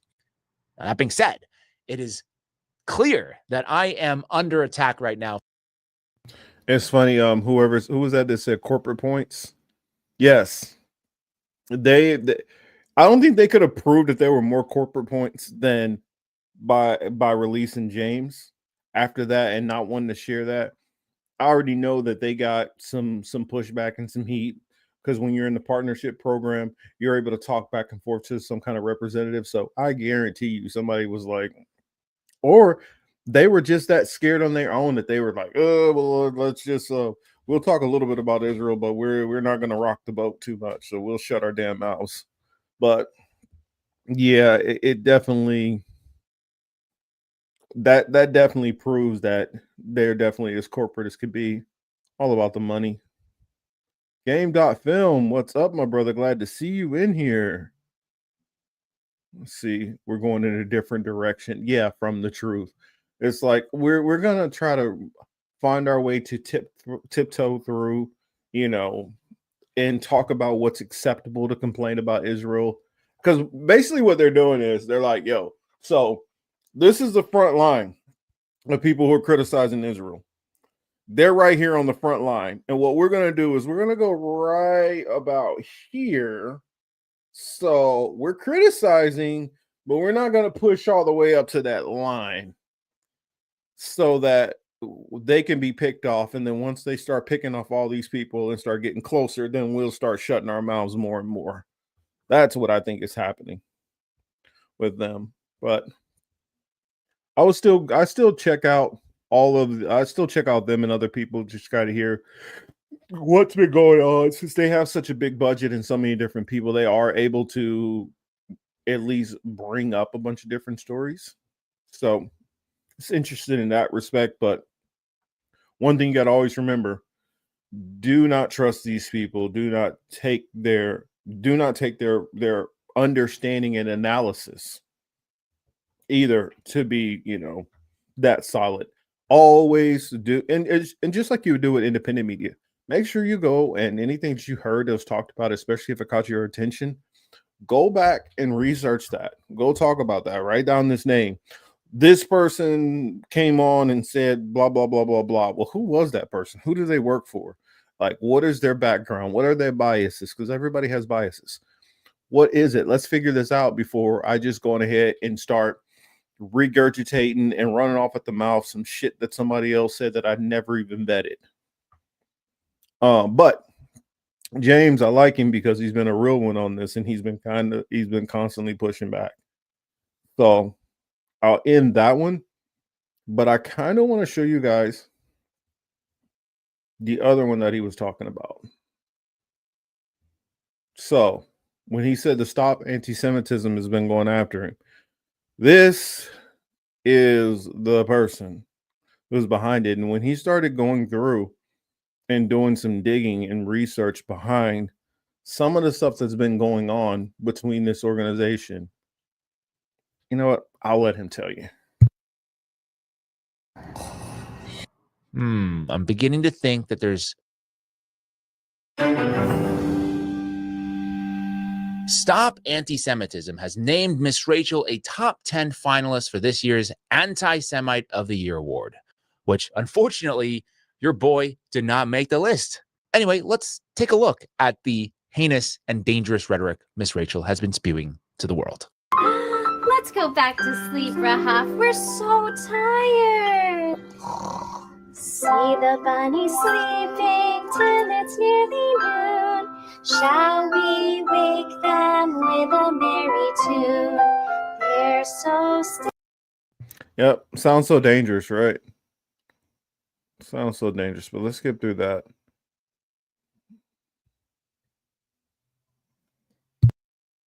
Much more sinister at play here. And as it turns out, behind Stop Anti-Semitism is a woman that is, quite honestly, much more evil than Miss Rachel could ever be. And that woman goes by the name of Leora Rez, and she is the founder and executive director. James, why did you try to be so favorable to her? Why find this picture that's probably like 30 years old? Show this old hag for how she really looks. I'm sorry, no disrespect to people who've gotten older, and I'm just saying, if this woman is an evil piece of crap, don't try to put the best foot forward for her. I'll just be honest. How I am is, if you're a piece of crap individual that I'm covering on, I'm probably going to find one of the ugliest photos of you, so they can find that, you know what, the stuff that you say matches with the ugliness on the outside and the inside. I'm not going to try to find favorable. I'm not saying this woman is gorgeous or anything like that, but I'm saying that this is definitely favorable if you look at her other images. Of Stop Anti-Semitism. According to her bio, she is a refugee from the former Soviet Union where anti-Semitism was rampant, she says. And she goes on to say that sadly in the United States, she encountered disturbingly similar rhetoric and behaviors. Disturbing and dangerous rhetoric, you say? Evidently, Rez is a failed fashion blogger in the business of, quote unquote, creating consequences. Yes. Now look at this picture. Does this picture look like the last picture he showed?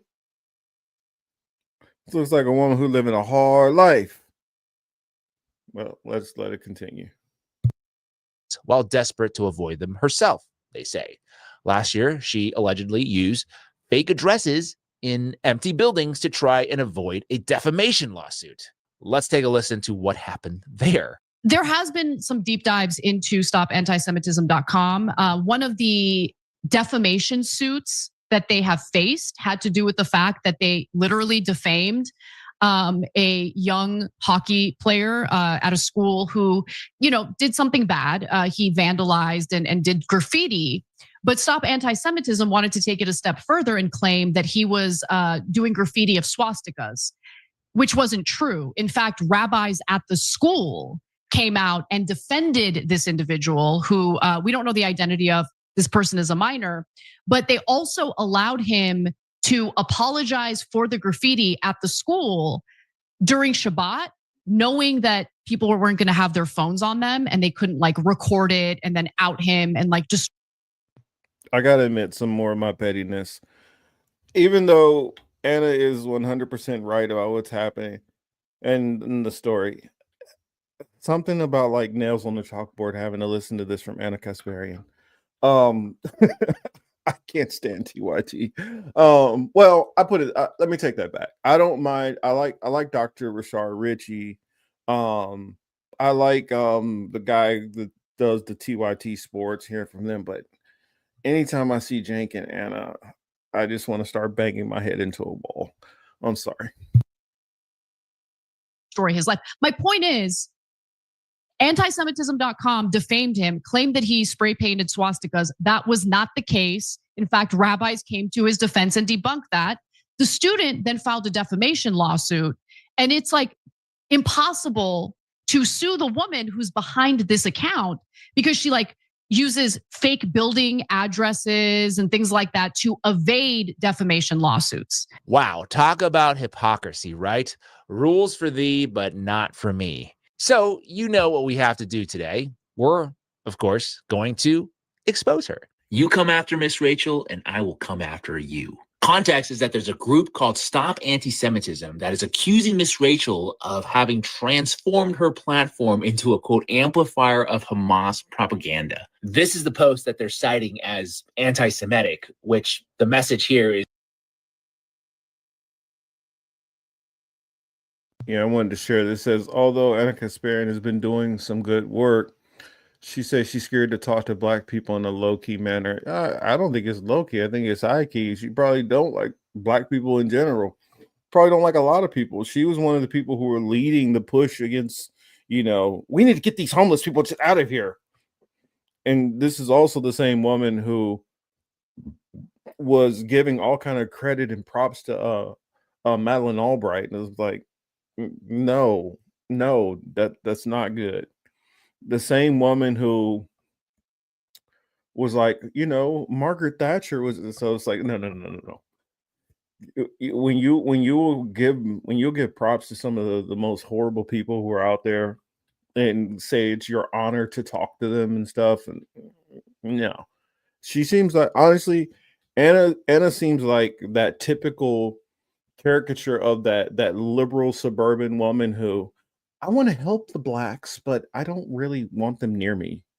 Like, let's fight for rights for Paco, but after I shake his hands, I just need some hand sanitizer because I feel gross now. That's how I see Anna in my head. The snobby liberal who has a savior complex to help us, but despises us at the same time. Yes, she is all about that access journalism. All about it. So it's just a fakeness that comes off from her. And it's a grifterness that comes off from Cenk. Honestly, if Cenk shut up yelling so damn much, he could probably be more palatable to listen to. But it's just, you just sound like you're fucking whining and crying all the fucking time. Just shut the fuck up. Sorry.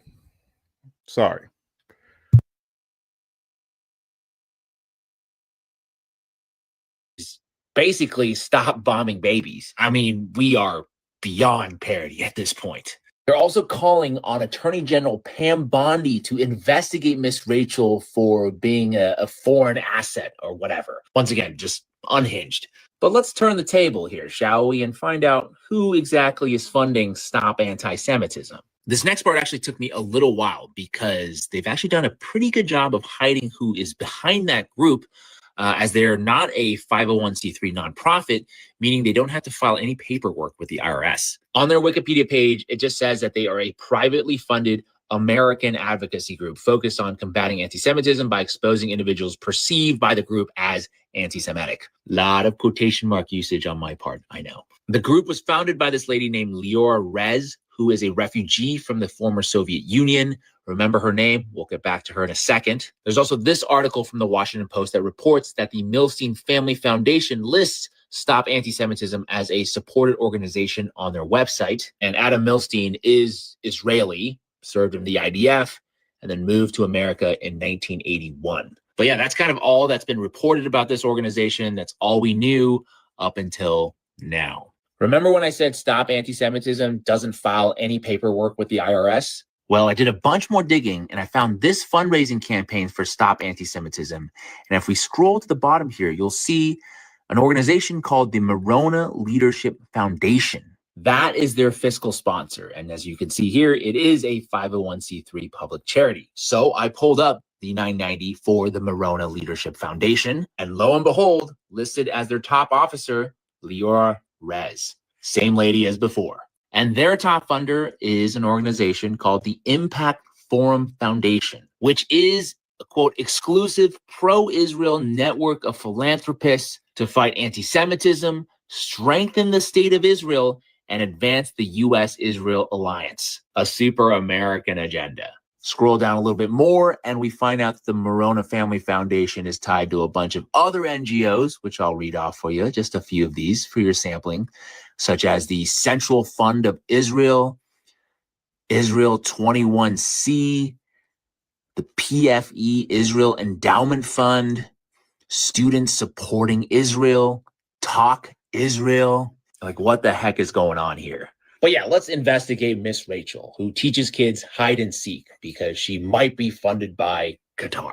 I want us to take a look at that 990 again. We see the address, 15910 Ventura Boulevard, Unit 700, Encino, California, 91436. And that address is registered to none other than one Adam Milstein. Okay, we got a familiar name here. We are definitely on the right track. And 15910 Ventura Boulevard, Unit 700, per Google Street View, looks to be inside this nice-looking modern high-rise. So then I looked up the tenancy records to see that Unit 700 belongs to a Hager Pacific. Well, turns out Hager Pacific is a commercial real estate firm owned by Adam Milstein. Boom. Now everything makes total sense, right? These rabbit holes, sometimes they do lead us somewhere, which is that an advocacy group, Stop Anti-Semitism, is funded by, it turns out, a mysterious nonprofit that is funded by Israel, the Morona Family Foundation, which is then also tied to a massive commercial real estate firm owned by an Israeli citizen. That would be Adam Milstein's Hager Pacific, which is probably where Miss Rez is likely getting her various fake addresses and empty buildings from. Again, these are their real addresses, one in Newport Beach, one in Encino, and a third in Los Angeles. Do with that information what you will. That is it for me this week. What a dig, huh? Let me know what your Great job. Great job. I know that was kind of a longer clip, but I thought it was important to be able to show that because he really did a good job digging through the rabbit holes and tying all of it together and showing you guys just how much these people use shell companies to try to hide themselves. And the only people who really use shell companies like that is people who are doing something nefarious. If you feel like what you're doing is on the up and up, why would you need to do this much fucking hiding? Why is she hiding from a lawsuit, a defamation suit from a kid? Because they're out there being dishonest. They're lying. And when they get caught lying, they don't want to be honest and just fess up to the fact that they've been fucking lying.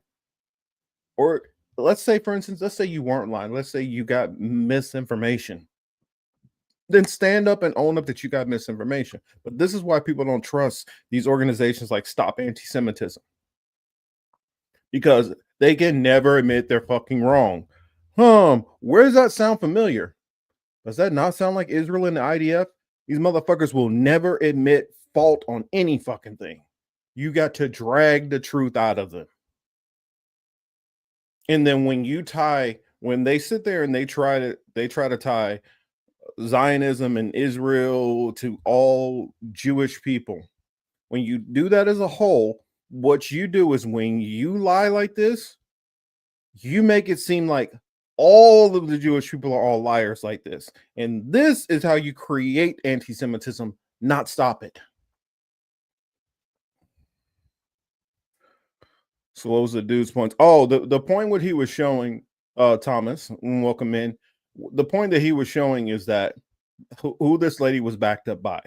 Adam Milstein, through trying to diversify and put stuff up under a whole bunch of different names, is how he was running his little organization without trying to have it tied directly back to him, by trying to make it seem like it's an organization instead of just a handful of fucking people who are pushing this, and using all of his power and weight to make it come across as a respectable organization and not just a handful of people who have a biased view.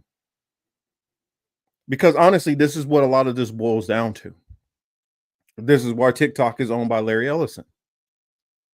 The common thread that you will see, which most of these people who are running this, is some love and affinity for Israel, whether they are from Israel, whether they are Zionists, whether Zionists as in Jewish Zionists, or whether they're Christian Zionists. The common thread is Israel and this faith and belief in Israel. So speaking of that, also, I saw somebody out there that was doing some very interesting work, and they covered something that I was like, I knew that a lot of these people thought this way, but it's so great to hear them finally say it. Just say it. The truth shall make you free, or in different verses, it says the truth shall set you free. Either way, can we just come to a time period where people will just say what's on their mind and say the truth? Stop trying to lie to the public and think you can gaslight us into not knowing what the hell you're up to. We know what the fuck you're up to. It makes you look stupid trying to lie to people who know that you're lying. Jackie is back. Hey. So let's see what I miss. And Anna used to be extreme SJW. Now she is right-leaning socially. and more a right populist. Yep, she still has that savior. Oh, it definitely has that savior complex.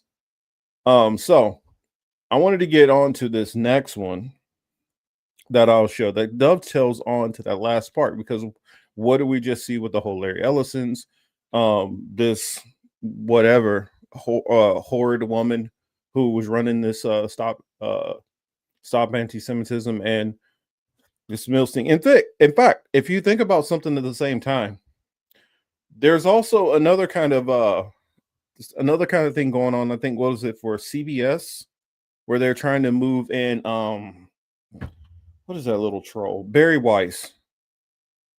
They're trying to move Barry Weiss in to cover, I guess she's going to be kind of like a moderating force to try to decide, content on one of the major network channels.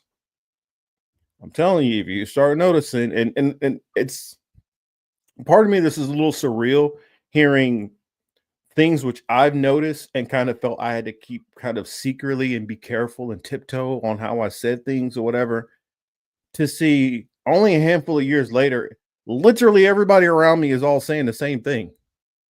It's mind-boggling to me, like something that I talked about on my little smaller platforms, or I kind of hinted around doing and didn't say it directly, because of the immense pressure that came back upon you if you opened your mouth against said people. I mean, hell, I even watched the stream. I don't know. Did you guys see the Shannon Sharp and Ocho Cinco, where they start talking about the people that you can't necessarily criticize?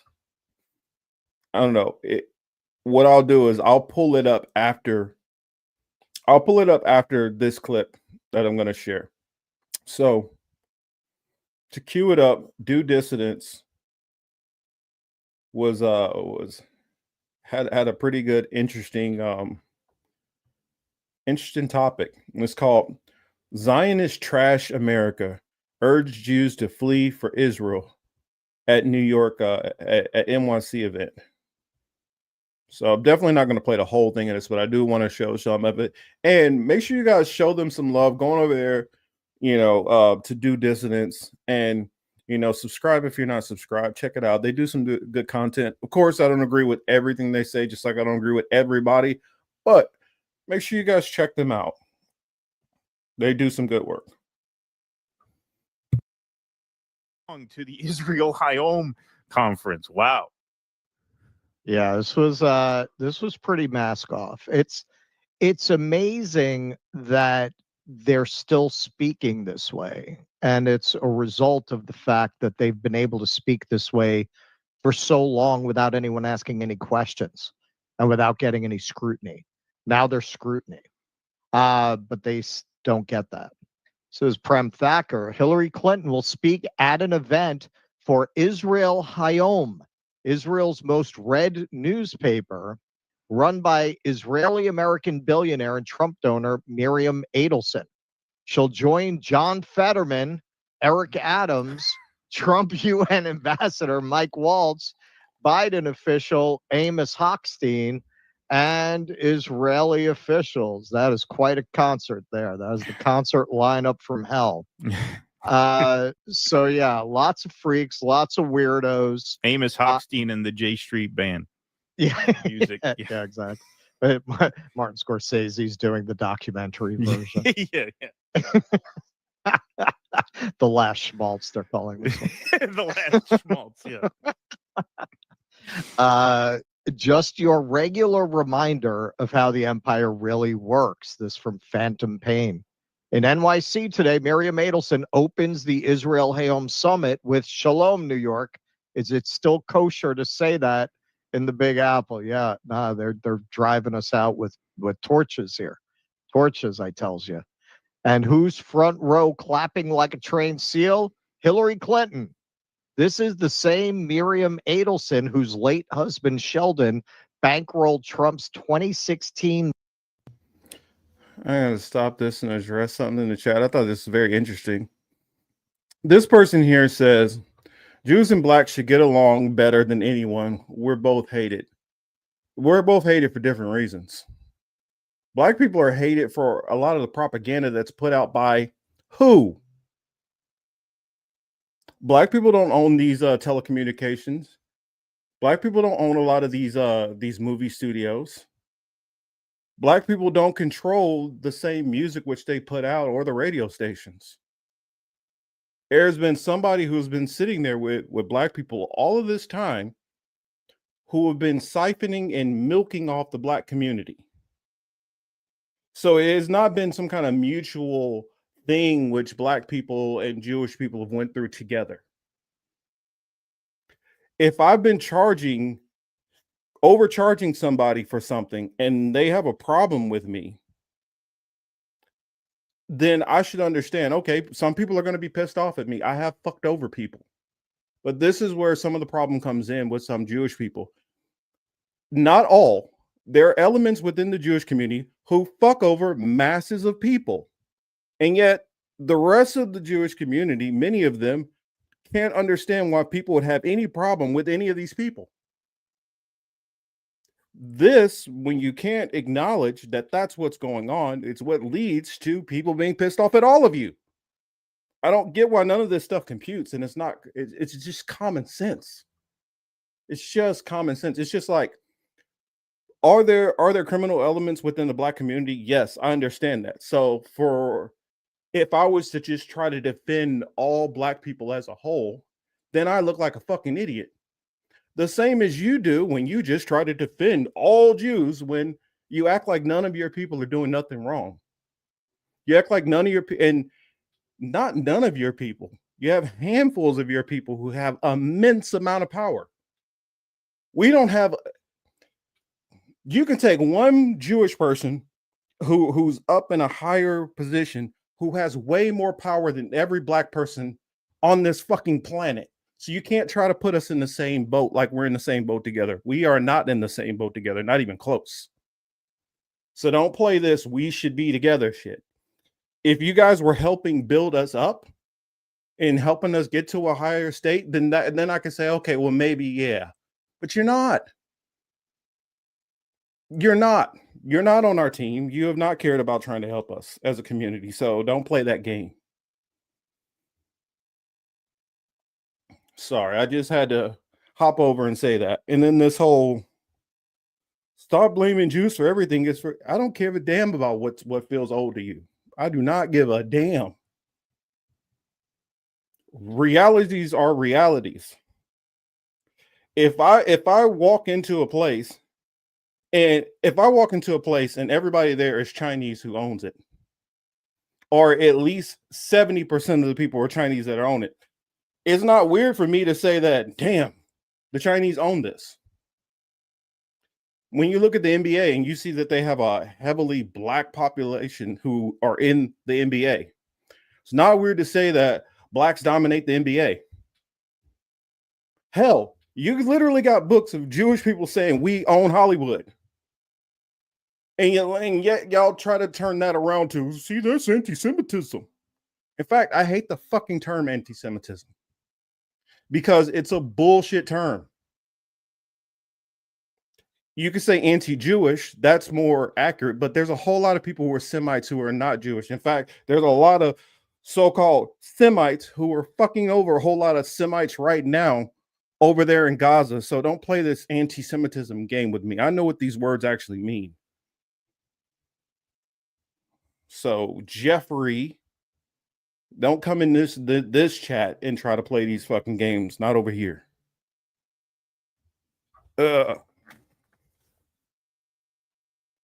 Brandon Tatum is not.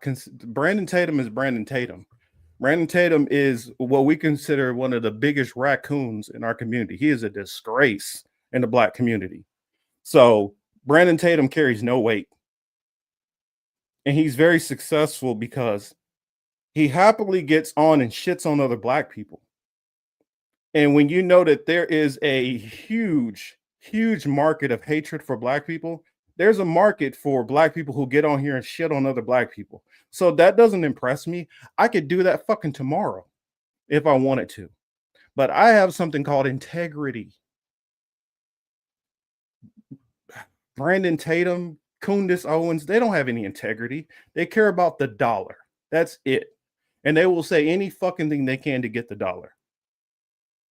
I would rather have in fact, and I've told this story on this chat. I've told this story before on a live. My ex-wife, her father was a politician in New York. He told me if I would drop my whole liberal leanings and my leftist leanings, he could have me on Fox News the next day. So I already know for a black person to want to hop over and be a conservative, that's an easy bag. But I'm not here for an easy bag. I'm not here to be a fucking sellout. So don't get on here and try to preach to me about what some fucking sellout said. Yeah, this person here. A very high energy in the conservatives. I know I'd be high in the conservative space if I decided to be a fucking sellout. I'm not going to be some tap dancing monkey over there like them. So waste your time with somebody else who cares about brown nosing white people. I don't. So just had to say that for a moment. You going ahead and ingest that and take that back to your circles, whether you are some goofy white person who is trying to get me to buy into the BS, or if you're a Jewish person who wants me to shut up and just tap dance for y'all. I'm not doing either. So wasting your time over here, but it always feels good to be able to get that off my chest and say it. So thanks for giving me the avenue to be able to get that out.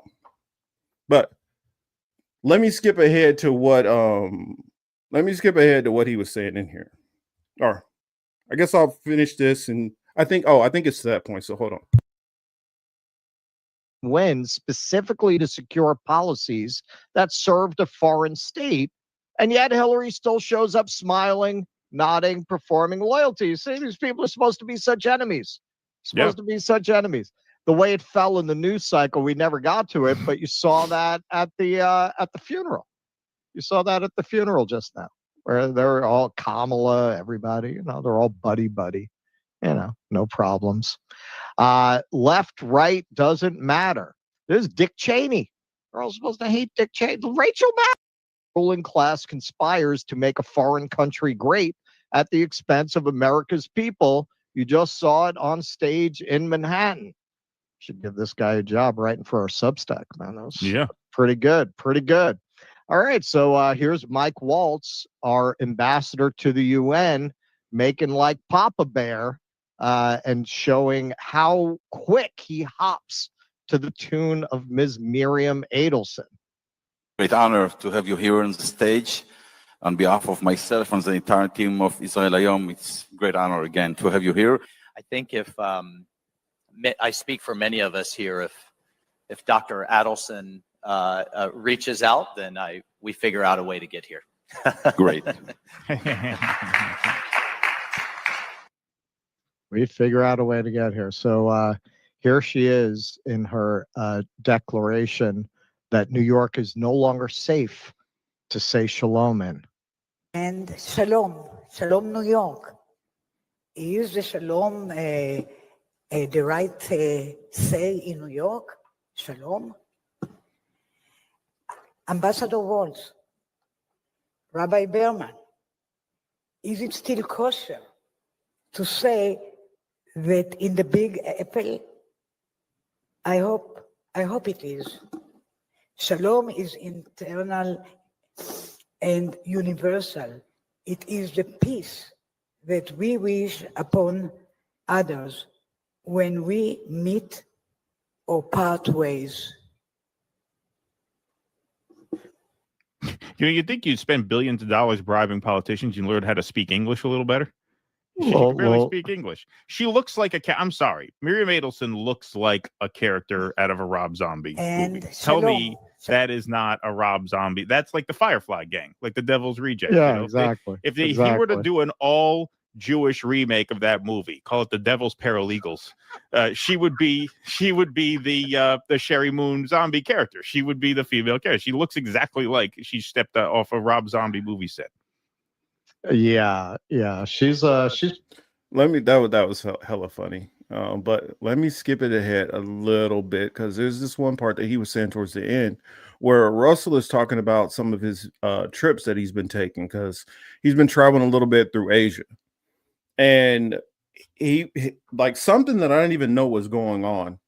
He's talking about kebab houses that are popping up all over different parts of Asia, and how they feel like they're being overrun with a lot of Israelis. And a lot of these Israelis are coming over, and they're coming over arrogant and rude and being disrespectful. And it's like, wow, you would think with all the stuff that's going on, that if you're going over to another country, that you would at least try to go over there, be on your best behavior, not be rude, not be disrespectful. But it's not only just Israelis, they're literal IDF soldiers who are going over there and just being complete fucking assholes in all of these countries over there. They're insulting the local population. They're making Israeli only businesses in this country. They're literally trying to tell the police and stuff that they can't go into parts of their own country. And it's like, wow. I mean, the gall of some of these people, that you can go into another country and try to act like it's yours. But it shouldn't be surprising, because look at fucking Gaza. Look at the West Bank. Anyway, let me try to find that a little bit further. So here's another part where they're basically trying to get more Jewish people to start fleeing from America to go to Israel. Well, white Jewish people, definitely not any other types. Say shalom in New York anymore. That's what Miriam said this morning. Yeah, no, you can't say shalom. So just to in New pick York. up on that, Yeah. what I'll tell everybody is skip Miami. If you're leaving New York, just come straight to Israel. There's no reason to make a stop in Florida before you need to come. You often say that Zionism is economic growth. When we talk about the possibility of 1 million Jews moving to Israel, what is the economic logic behind such a vision? And Okay. Now listen to this closely. This is not one of the clips that really made the rounds, but it may be the most revealing clip of anything that came out of this conference in regards to what the Israelis are doing and how they're thinking about the future. Listen closely to what he says here. why is now the right moment? So first of all, immigration in general always adds to economic growth, except when you bring in, let's call it less qualified immigration. But all immigration to Israel at this point has been contributive to the economy. There's just Blacks. We try not to take blacks. Right. Yeah, exactly. If somehow they do get in because they're Jewish, we sterilize them. Well, we don't want to talk about that here. It's a study about the billions of dollars that Olim, particularly from North America and Western Europe, have brought to Israel. And I don't remember the numbers off the top of my head, but they're large.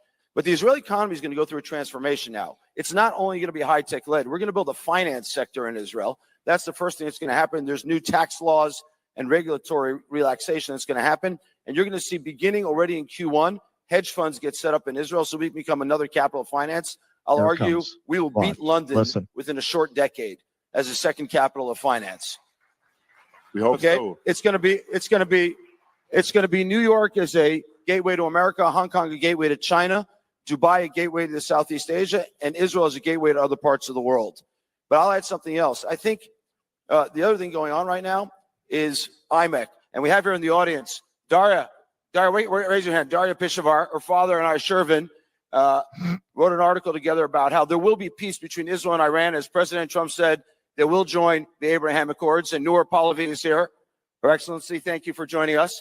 And I think we'll see, by the way, even more regional integration with the 70 million people of Iran and all the other Gulf nations. And as IMEC runs through Israel, the opportunities are literally going to be limitless.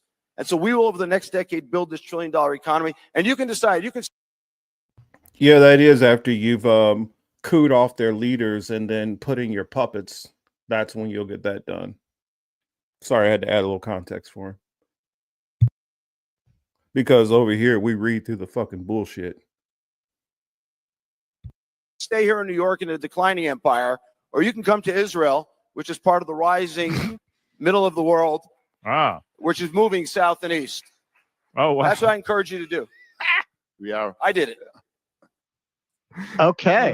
All right. So there is a lot to unpack there. Now, what he is describing is a world where American power and Western power generally collapses, and the center of economic gravity moves to the east, so that Israel is positioned to become one of the central hubs of financial activity, moving money, business, IP in and out of Asia because of where it's positioned. It has always been a crossroads to the east. That's one of the reasons that territory has been hotly contested since ancient times and been invaded by everybody whoever passed through that region, because it's in this key strategic position. He's acknowledging, which is something I really don't disagree with, that the East is rising and the West is declining. They have no loyalty at all to, forget about the Western project. Like, look at the way they glom on to these people like Batya Unger Sargon or Douglas Murray and blow smoke up their asses about the glories of Western civilization and how they're holding the line of the West. They don't give a fuck about the West. They don't care about the West.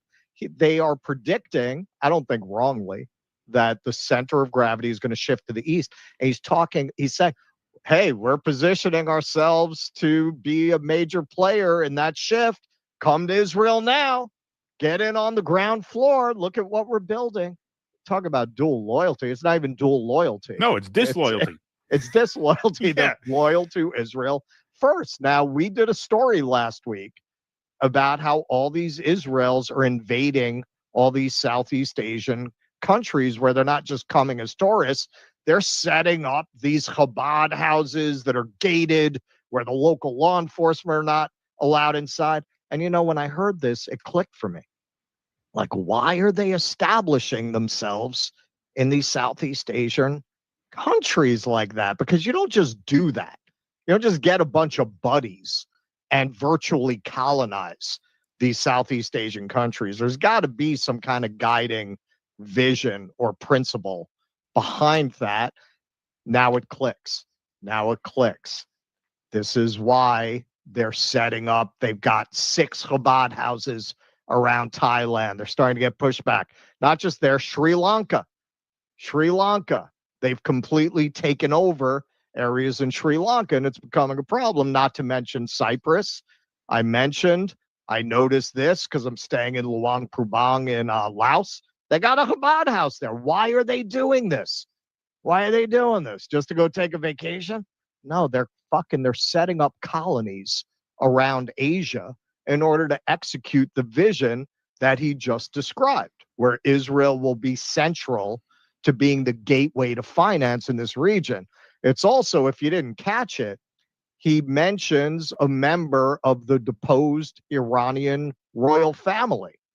So what is their vision? Like, even if you don't like the current administration in Iran, is their vision that they're going to put in a parliamentary democracy if you were to overthrow that?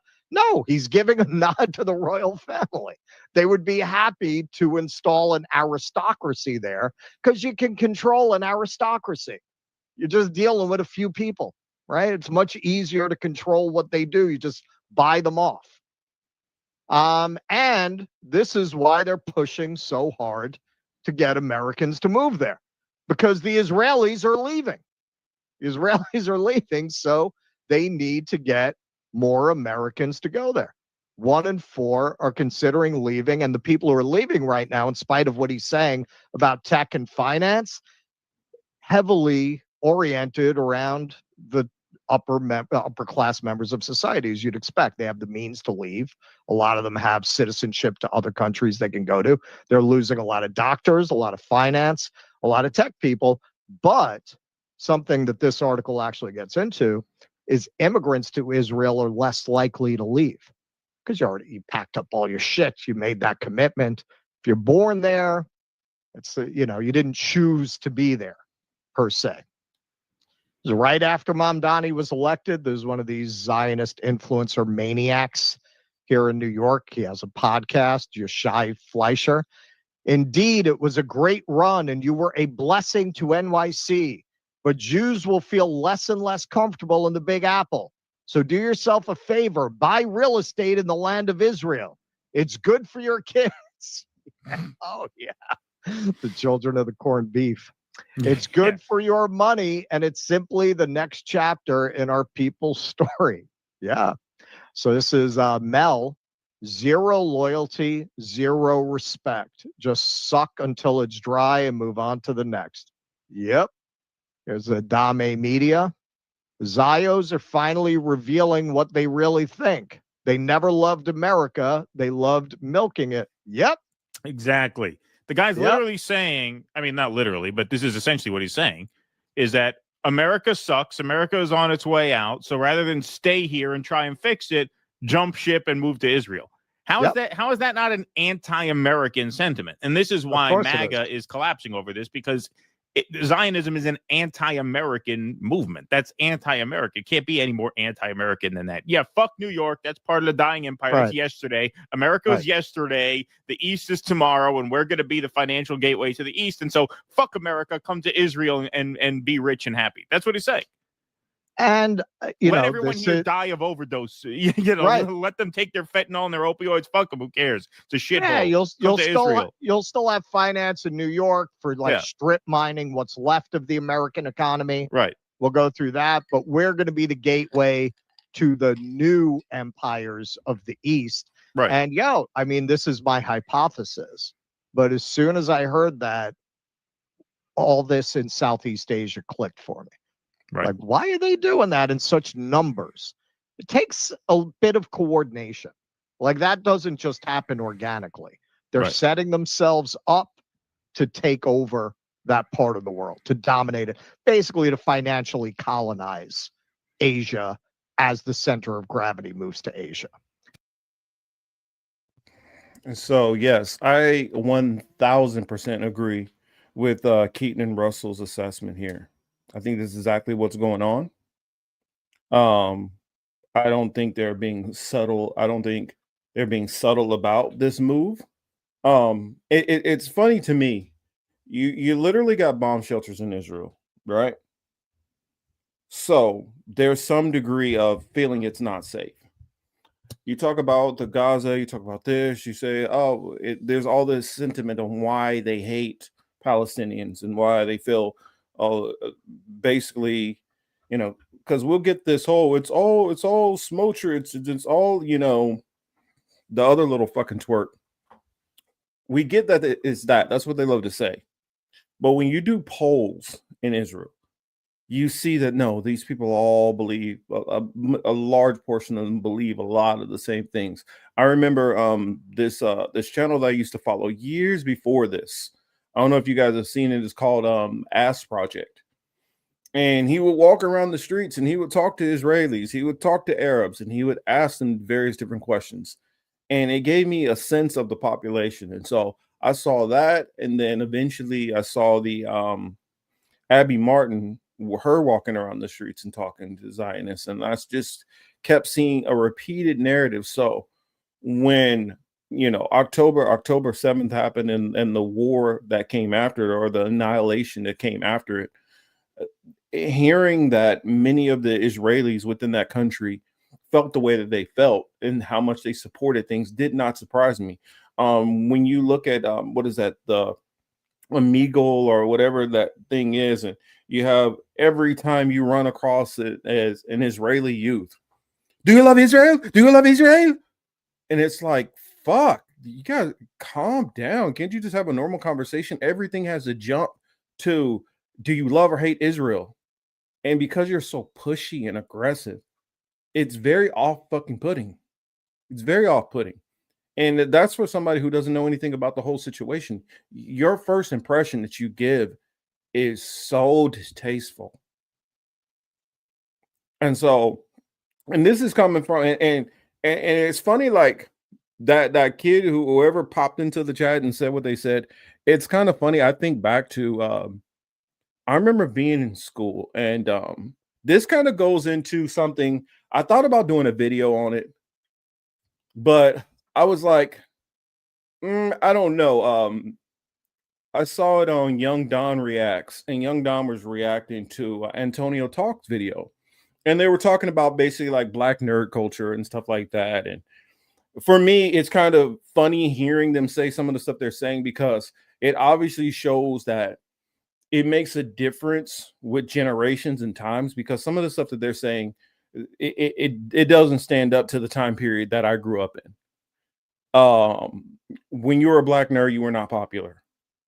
There was no such thing as it being popular. And some of the stuff that they're into that proves that you're a nerd, it's like some of that shit wasn't out when I was you guys' age.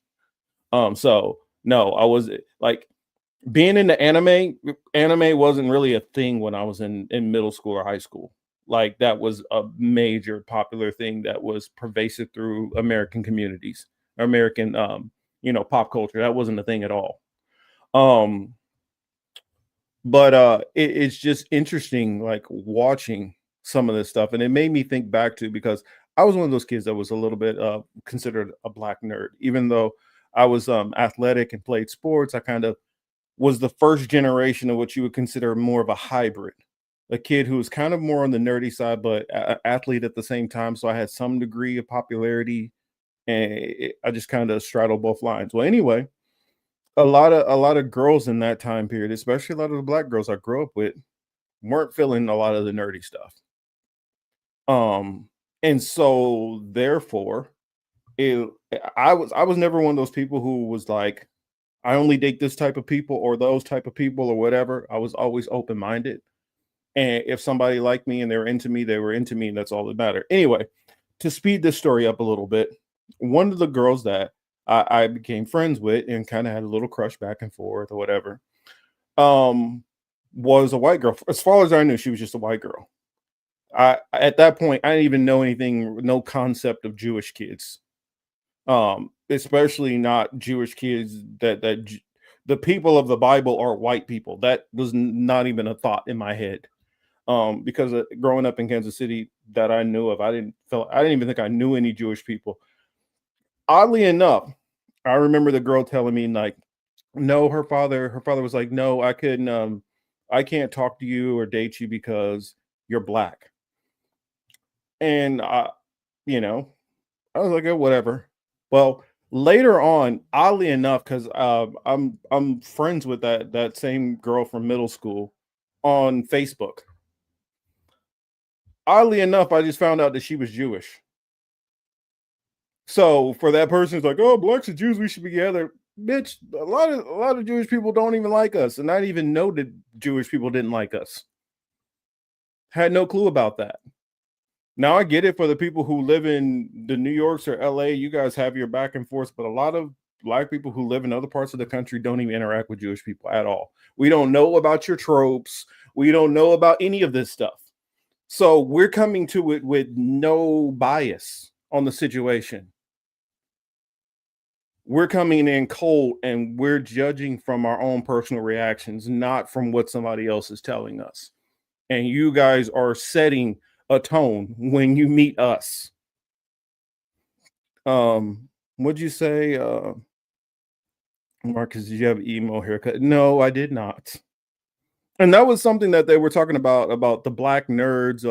I guess black nerds now, not many of them not getting good haircuts or whatever. No, I always stayed in the barbershop and had a nice fade.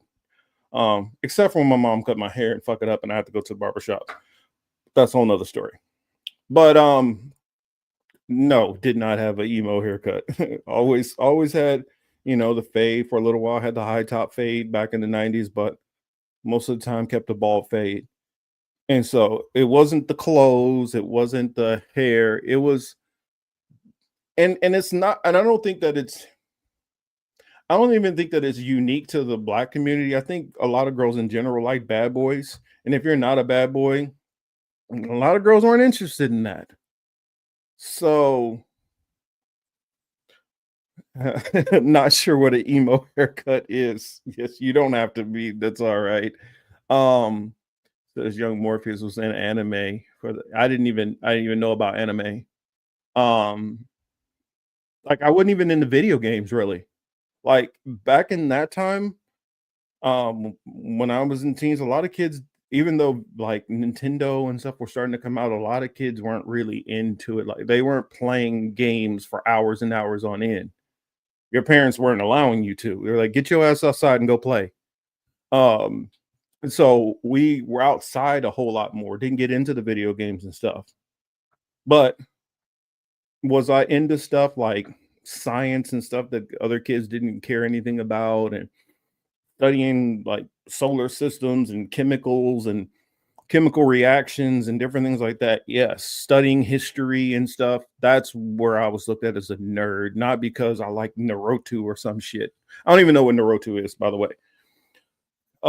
Like some of them, they were talking about the anime and stuff and talking about, oh well, Power Rangers. Like I was in the time period when like Power Rangers was out, and I even remember kind of aging out of the Power Ranger phase. Like that's something that came out while I was in my teens, you know. So a lot of the whole cartoon stuff was like an afterthought. So I found out I'm technically considered a Xennial. That would be what I'm considered, where you're born on the cusp of being Generation X. So a Xennial is somebody who experienced parts of the Generation X, but also had kind of the experiences of the millennials at the same time. So I remember being a latchkey kid and Thundercats and playing with lawn darts and some of the dangerous toys, and you know, it being a crazier time. And then also when computers start being introduced, like I remember having an intro to computer science, and that was to kind of get us familiar with computers. And then also by the time like my senior year came around, I think I was on, was it not MySpace? I was on Black Planet, and that was like the first like social media thing. And then I remember the AOL chats and stuff like that a little bit before that. But like the generations who grew up with smartphones and all that, think about it. Like smartphones for me didn't come out until I was in like, I would have been at least in my mid to late 20s when smartphones came out. So I wasn't in that generation of kids who always had a phone. I was in that generation of kids who, if you had money, you were balling, you had a pager. That was fancy if you had a pager in high school. Like mostly only like lawyers and doctors had like pagers. So that was already fancy. And if you did have a cell phone, it was a brick of a cell phone. It was a big ass, like solid Nokia that came out. And I remember one kid who did have one. That kid was also like 14 with a Beamer and selling drugs and all that too. But that's a whole nother conversation. But it was not normal to have, you know, a cell phone. Said Black Planet sounds like a naughty website. Nah, Black Planet was the shit back in the day. I was on Black Planet and I was on Mejente. Mejente was the Spanish version of Black Planet, and so I had both of those. And then they tried to come out with like a little Asian one shortly after. That one was short lived. And then I want to say MySpace came out after that. So MySpace came out, I want to say while I was in the Navy. I remember having a MySpace page, I think, in the Navy. And then as I was getting out of the Navy, or probably out of the Navy around that time, I remember Facebook coming out around that time. So like I had already been out of high school all and all that before most of these main social media shit came around. There was one in California called Amigo Star. It was MySpace for Latinos. Oh wow, I never heard of that one. But also at the same time too, me going overseas, I kind of got out of the loop with a lot of things that were going on in the States, at least for a good handful of years. So I would say anywhere from like 99 to at least around 2005, it's hit or miss what stuff in the States that I was attached to or able to keep up with, because A lot of that stuff was not going on overseas the same. It was overseas had a whole different kind of feel. Because like I remember I think I was on X the other day and they were talking about some song and like blown away. Like this one guy was like, I never heard of that song. And I was like, don't worry, bro, I never heard of that shit either. And everybody was like jumping down his throat. Oh my God, you never heard of this song? And come to find out, it was a huge song that came out in the UK. And I'm like, that's why. And I remember getting overseas, like, and there were certain songs that were huge over there that didn't cross over. So like I remember coming back to the States and like one of the new artists that was big at the time that I got into and then brought it back to the States, Craig David. Nobody was listening to Craig David. They were like, who the hell is this guy? And never heard of him. And so it was kind of interesting. Like I remember some of my peeps back home when Nelly was first coming out, sending me stuff over there. And that's how I knew about Nelly. But like a lot of the active duty troops over there didn't know about Nelly until you came back stateside. So it's kind of a weird era. And then also if you factor in from when I went into boot camp during your boot camp period, you're like, it's almost like being in jail. You don't know anything that's going on the outside.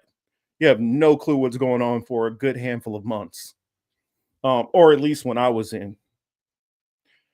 He said, I've never heard of Blown Away, but if I play Blown Away on YouTube, it might be familiar. Blown Away, are you talking about the movie Blown Away? With the U2 song in it? That's what I think of when I hear Blown Away. I look like a Latino even when I got a beanie on. So they say, oh man. Like I remember of course 7 Days was big on, had a lot of airplay. And then Walking Away was like huge, not only in the UK, but I remember being in Greece and Turkey and places like that, and they were bumping that everywhere. I couldn't even tell you any like of the the stuff that was 99, 2000 or whatever that was big in the States. Anyway, I went way off into a tangent. My bad, y'all. Yes, that boot camp is jail. I really didn't know what was going on for a time period in boot camp. Like, it is weird because you go a couple of months and you're like, you'd be surprised how much stuff can change in a say a 3-4 month period. You'd be surprised, and I guarantee you it's even faster now with how fast technology and things move. But I want to say probably about maybe the mid 2000s, like maybe 2004, 2005 is when more of the transfer got faster between international stuff. And so anything that's coming out like that's big in like 2006, 2008, it's a whole lot easier that somebody overseas would be familiar and going through that same experience at the same time as somebody in the States. Wasn't that the name of the song that was a big hit in the UK around the early 90s? I'm not sure about early 90s, but it might. When did that movie come out?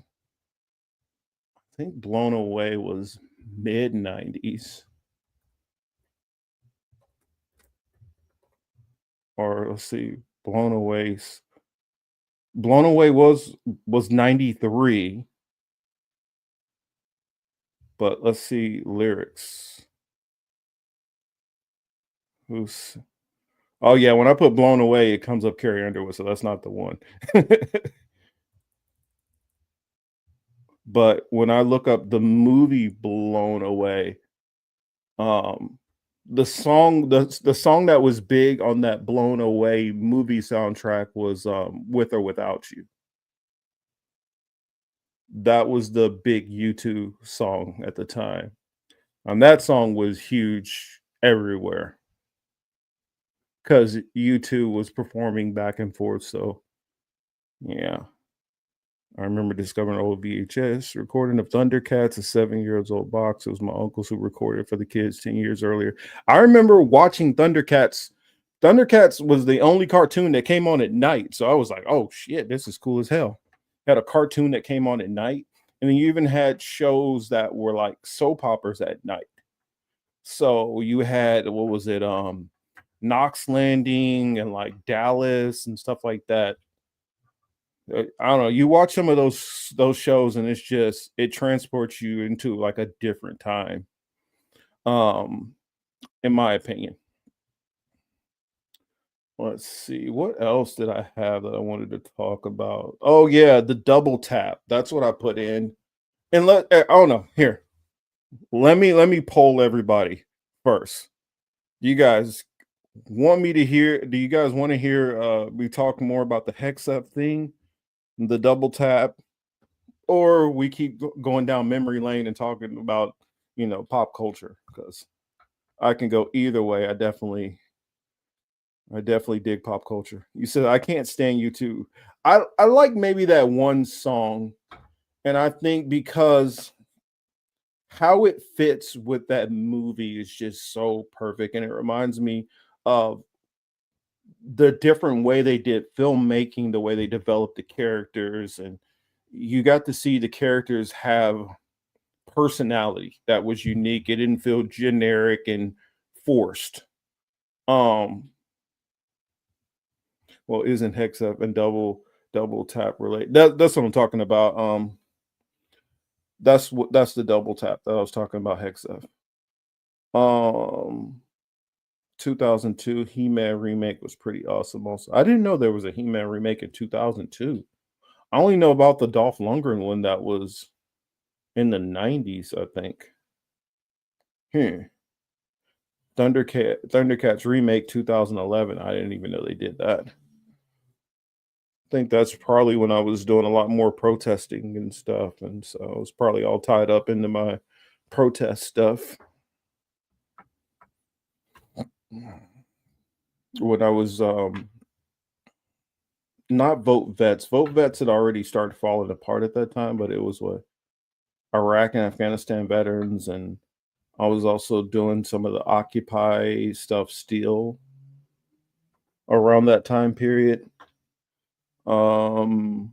Yeah, some of the Occupy stuff, some of the Iraq and Afghanistan veterans protest, and then I was doing some of the wounded. That's when I used to go to the events. I mean, I still get the letters every now and then from Wounded Warrior Project, which they'll set up like free little events for us to show up and kind of congregate with other fellow Wounded Warriors. And so I don't know. I guess just once I moved out here to California, I haven't really done as much of that stuff. So I guess I'll talk a little bit about the HexF thing. As you guys know, that the Trump administration has been firing on ships off the coast of Venezuela. There's been a big story that's been kind of going around that with HexF, because there was a boat that they fired on, and per rules of engagement, whenever there's somebody who's not a threat anymore and they're trying to give themselves up for surrender, or they're not shown to be able to be any kind of threat, you are not supposed to fire on them. You're supposed to take them into custody. And it came out earlier that HexF ordered them to go around and fire, making that a double tap. I guess I'll just kind of finish saying and laying everything out. He claims that he said that he watched the whole thing, and then later on he came out and said, no, I watched, everything was all smoky. It's the fog of war. You couldn't necessarily see everything. But this general over here, he made the choice to go on ahead and fire on them again. And when he fired on them again, not that we are against it, we support him firing on them again because it was his perfect rights to do this or whatever. But he's the one who actually made this call. I honestly think this is the stuff that, when you had all those Democratic Congress people who were talking about, if you were given an unlawful order, you have the right to not follow, which everybody who's active duty should know that and should listen to those words carefully, because when the Trump administration is over, when they don't have power, when the House loses power, they're going to be able to start subpoenaing people. They're going to be able to start, pulling people in front of Congress. And say, for instance, not only does the Trump administration lose the House, let's say something goes even crazier and they lose the Senate also. You're going to have a lot of people who are going to be called to answer. You're going to have and Trump, even if Trump did try to do this third term stuff, look at Trump's health. I don't see that dude. I don't see him making it that long. I don't see it possible to drag it out that long. Now, if they can, will they try to pull a Biden situation where you almost got the president as a weekend at Bernie's? I think they would try, but I just think that Trump's health is not good enough for him to be able to make it a third term. Hell, dude looks like he barely hanging on right now. He's barely at a year. So another 3 years from now, what the hell? I mean, I wouldn't be surprised if Trump dies in office. I really would not be surprised. So just putting that out there. I don't see Trump doing another third term, even if he wanted to. But after Trump is over and that cover of Trump being there is gone and Republicans are not in power, a lot of these people who are just being yes men for Trump are going to end up finding themselves in prison. A lot of these people are going to find themselves in prison. And I think that's the reason why you had that one general who stepped down real quick. He was like, yeah, you're not about to get me caught up. I'd rather resign than play these games. And I think some of these generals who are, I was just following orders, it's not going to matter. Nobody's going to give a damn because they're going to look at, you know what, you had the opportunity to step away. And, in all honesty, you did have a bunch of people who decided they were going to leave the State Department. They were going to leave, leave the military, especially after Hegseth's last speech. You had a lot of generals like, you know what, time for me to put in my retirement paperwork, because a lot of times when you're a general, you've already well exceeded the amount of years that you need to put in. I mean, you only have to do 20 years for retirement. A lot of times for you to make general or admiral, you've probably been in more than 25 years. Some of these guys have been in it maxing out. They're hitting 30 years plus. And I think there's an exception once you make admiral or general, you're able to go past the 30 years. If they didn't, and let's say that they were a colonel or a captain, they at 30 years they would max out and have to get out, because they kind of hit higher tenure. But once you're an admiral, I think that I don't think it caps off. I think you can just keep going. I don't know if there's, maybe you can go to 40 years and then maybe they force you out at that point. But once you get over that 25, 30 years, they could put in paperwork and be out tomorrow. At that point they're not held to these, oh well, you got your 3-year contract. Actually, really, there's no such thing. It's really a 3-year contract, just to educate people about, like, especially the American military. When you sign a 4-year contract, you actually sign an 8-year contract. And you sign a 2-year contract, you actually sign an 8-year contract. It just breaks down to how much of that time is active duty and how much of that time is inactive reserve time. So when you sign that 4 years, after you get out, though you're a civilian, you walk around civilian clothes, you got a regular, you can grow beards and do whatever the hell. You don't have to fall up under any of those kind of military standards. You have a job, you move, whatever. You're not reporting to the military or anything. But within that 4 years after you get out, you are still under Uniform Code of Military Justice. And so if you do something that they find that's illegal, they can bring you up on military charges still after you've been out for a couple of years. And so that's the same thing. If somebody did a 2-year military term, they have 6 years of inactive time. So most of the time, there's always that inactive time that's sitting there. Unless after you hit your first enlistment, and then after the first enlistment, after you've done that 4 years active, 4 years inactive, or let's say you do 8 years, you're at 8 years and you do an extension for 4 more years. That's only that 4 more year extension. Then I think it goes to like a 2-year like reserve period where They can still recall you and do it. That's the reason why you're inactive reserves. They can still recall you and shit like that within that time period. And when you retire after 20 years, if you retire after 20 years, they can bring you back pretty much whenever. If you still fit within, actually, no, sorry. If you retire as an enlisted, they can bring you back for up to 20 years, I believe. But if you retire as an officer, they can bring you back for life. So some of these people I think that they are setting themselves up, and they're taking this short-term glory and floating around. People like Cash Patel, Bongino, whatever, they're going to be sitting in front of Congress a lot probably within the next 10 years. I guarantee you that. Hexep, I wouldn't be surprised, is going to prison.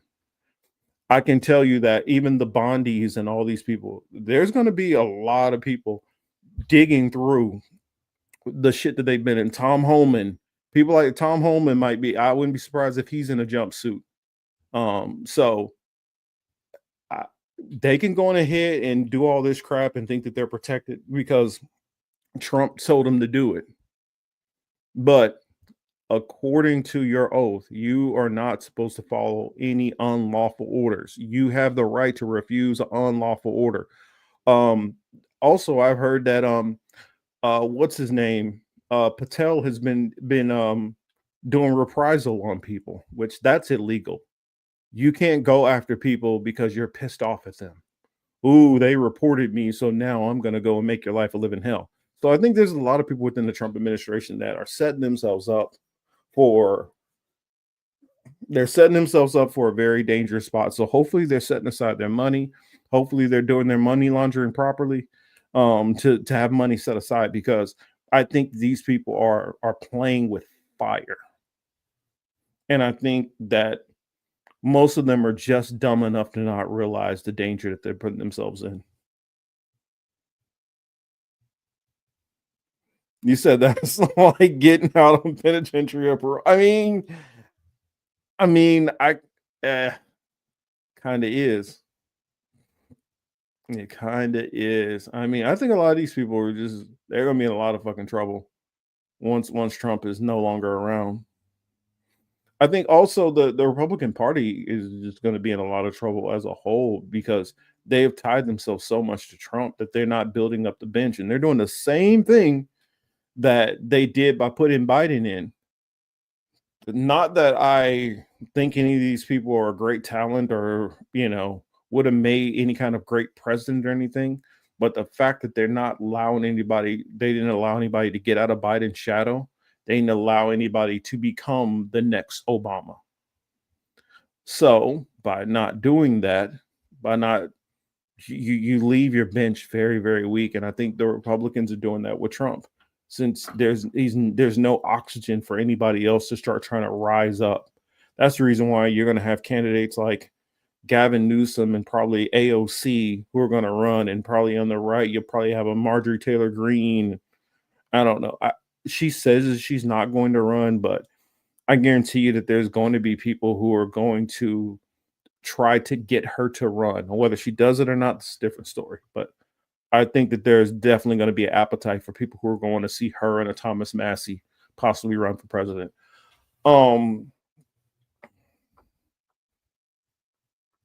Oh yeah, I wish I would.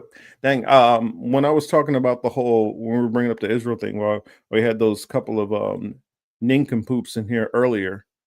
I don't know if you guys saw it, but Shannon Sharp and Ocho Cinco were talking about the people you can't talk to, people you can't talk about, and it's like when you get to the levels of a Ocho Cinco and a Shannon Sharp or a Chad Johnson.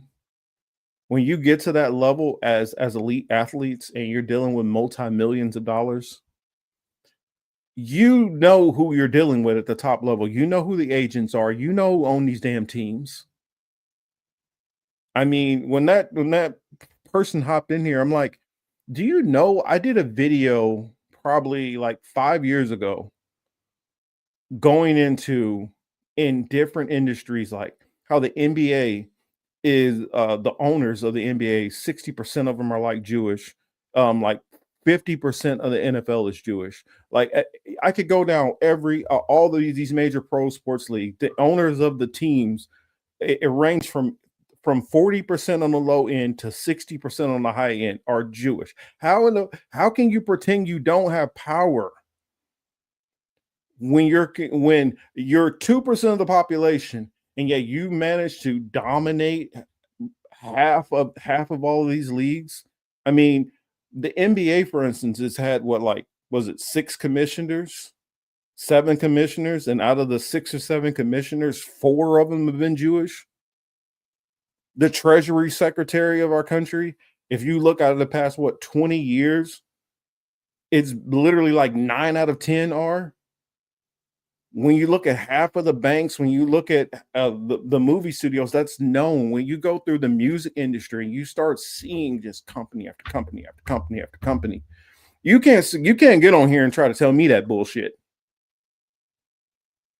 It don't have to be all, but the fact that Jewish people are so massively overrepresented in so many different powerful fields, you can't act like that doesn't give you any power.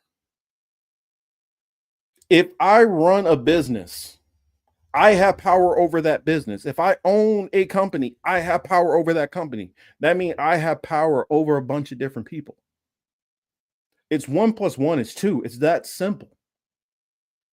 If I run a record label and everybody who's in the chat,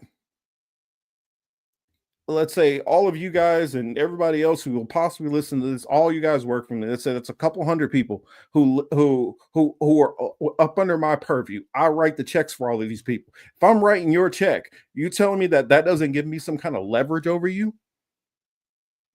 If you're an artist and you want to get an album out and you want to talk about what happened in Rwanda in your album, and I don't want that out there, you tell me that doesn't give me power?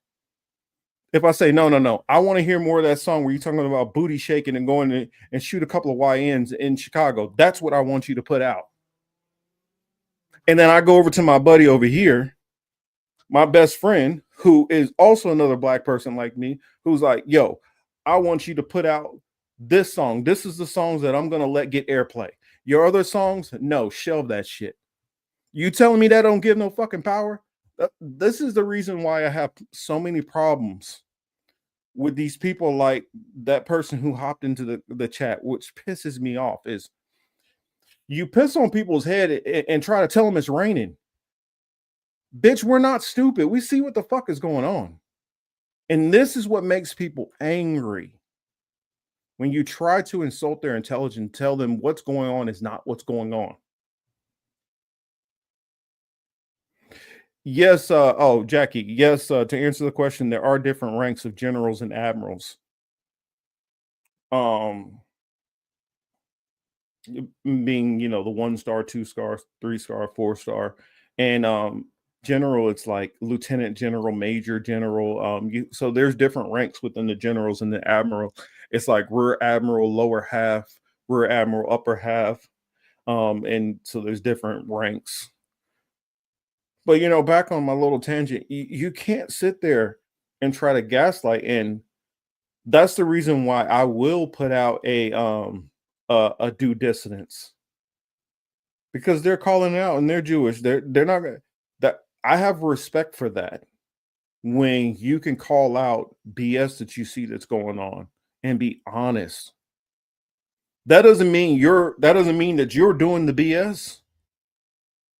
And that's something that I think is a problem within that community, that a lot of Jewish people feel like if they call out what is clearly obvious that some of their people are doing, somehow it implicates them and puts them at risk. No, it doesn't. It makes you look culpable. It makes it look like you're trying to cover for the people who are doing horrendous shit. For instance, when I hear a lot of these white supremacists online and they go after black people, the crime and when a dude who's been shooting up houses or robbing people, do you think black people are jumping in front of the police and trying to stop that person from getting arrested? Fuck no. We're like, no, you're a cancer to our community. You're an embarrassment to us. I'm glad your ass is in trouble. Yes, lock him up, throw away the fucking key. Now, maybe his mama, maybe some of his people in his family are like, no, free Ray Ray. But the rest of the people's like, no, fuck Ray Ray. And I feel like when other communities know that they got problems within their community and they try to cover for those people who are the problems in their community, or they try to pretend things are not a reality that's in their community, that's when you have a fucking problem. That's when you start to piss people off. And like I say again, I didn't even grow up knowing that in fact, probably into what I want to say, probably even into my mid 30s. If you ask me, do I know any Jewish people? I would have definitely. In fact, I'll take it even further than that. I'll tell you, even into my early 30s, mid 30s, I would have told you, yeah, I don't personally know any Jewish people because there was like one or two Jewish kids I grew up with that I had no clue that they were Jewish. They never mentioned it. It never was an issue one way or the other. So growing up, I didn't have a pro or a con towards Jewish. I didn't care. It wasn't an issue. And even though I was so embedded in the church growing up, when we talked about the Israelites in the Bible, nowhere ever in my mind did I connect Jewish people, people that call themselves Jewish people, to the people of the Bible. That never computed until later on. I remember people are like, yeah, you do realize, Jewish people, like, yeah, they go back to Israel. I'm like, wait a minute. So you're saying like they go back to Israel like the people in the Bible, Israel? And then my common sense was like, so let me get this straight. You're trying to tell me that a whole bunch of white people were in the Middle East with no sunblock out there building shit for tens of hours out in the hot ass sun? I don't buy that shit at all. Not even close. And then even when you read into the Talmud, it literally tells you that their people were like boxwood. It literally tells you that they were brown. And then what they'll say is, oh, well, when that contingent left from Israel after the Roman wars, and then I'm forgetting after the last regiment that came out after the Bar Kokhba revolt, when they left and they went into Rome, they kind of immersed somewhat into the Roman world. But then you have the Colonimus family, and then the Colonimus family and all them who left off to the area what would be modern day Ukraine. And I'm like, even if you are bloodline from there, how much mixing that has happened, and mixing and mixing and mixing and mixing and mixing and mixing for you to try to claim that you're the bloodline people and that you connect definitely to King David. That's the equivalent of Elizabeth Warren claiming her 1%, Native American ancestry is making her a Native American. Yeah, you got that 1% that's left. Most of you is what? Most of you is something else. That's like if I found out that like I'm 1% Korean. Does that stand up to any of y'all gonna believe that I'm fucking Korean? No. But yet this group of people will fucking take that narrative. Yeah, I got this 1% of me that traces back to some part of the Middle East that I can't even tell you that it connects back to. Because when you actually look at these DNA tests, it actually will say that you trace back to the why come I can't remember what that's called? Y'all need to help me out. The Levant, there it is, Levantine. I trace back to Levantine DNA. Well, do you know what Levantine DNA or the Levant is? That is Israel. That is what would be considered the Edomites land. That would be considered all that would be, Babylon. That would be there would be a whole bunch of different places. That would be Saudi Arabia. That's all of those places are all part of the Levant. So how do you trace that you are from this part of the Levant when it doesn't break down that way? And migration patterns all through that area throughout the whole time that it's been known to have been a place is completely muddled and mixed with everybody from fucking everywhere. There is no way that you could trace anybody. There's no DNA test that can trace anybody to that region. It's impossible. Because you've had people from everywhere. People from different parts of Europe, people from different parts of Africa, people from different parts of Asia. It has been conquered by the Greeks. It's been conquered by the Romans. It's been conquered by the Assyrians. It's been conquered by the Syrians. It's been conquered by the Babylonians. It's been conquered by the Egyptians. It's been conquered by the Nubians. It's been conquered by so many different people. There is no way you could track anybody's DNA to that area to know who the hell is who from that area. So anytime you hear somebody talk about my DNA tracks you back, you're full of shit. Nobody on earth can track themselves to that land. Now, the only thing you could track is, let's say you believe in the Bible and it says these prophecies. And if you believe in those, then you can kind of go off of the signs and wonders that it says. But if you don't believe in that and you're trying to go by science, there is no scientific way to prove shit. Unless somebody has found the bones of King David somewhere and can prove it.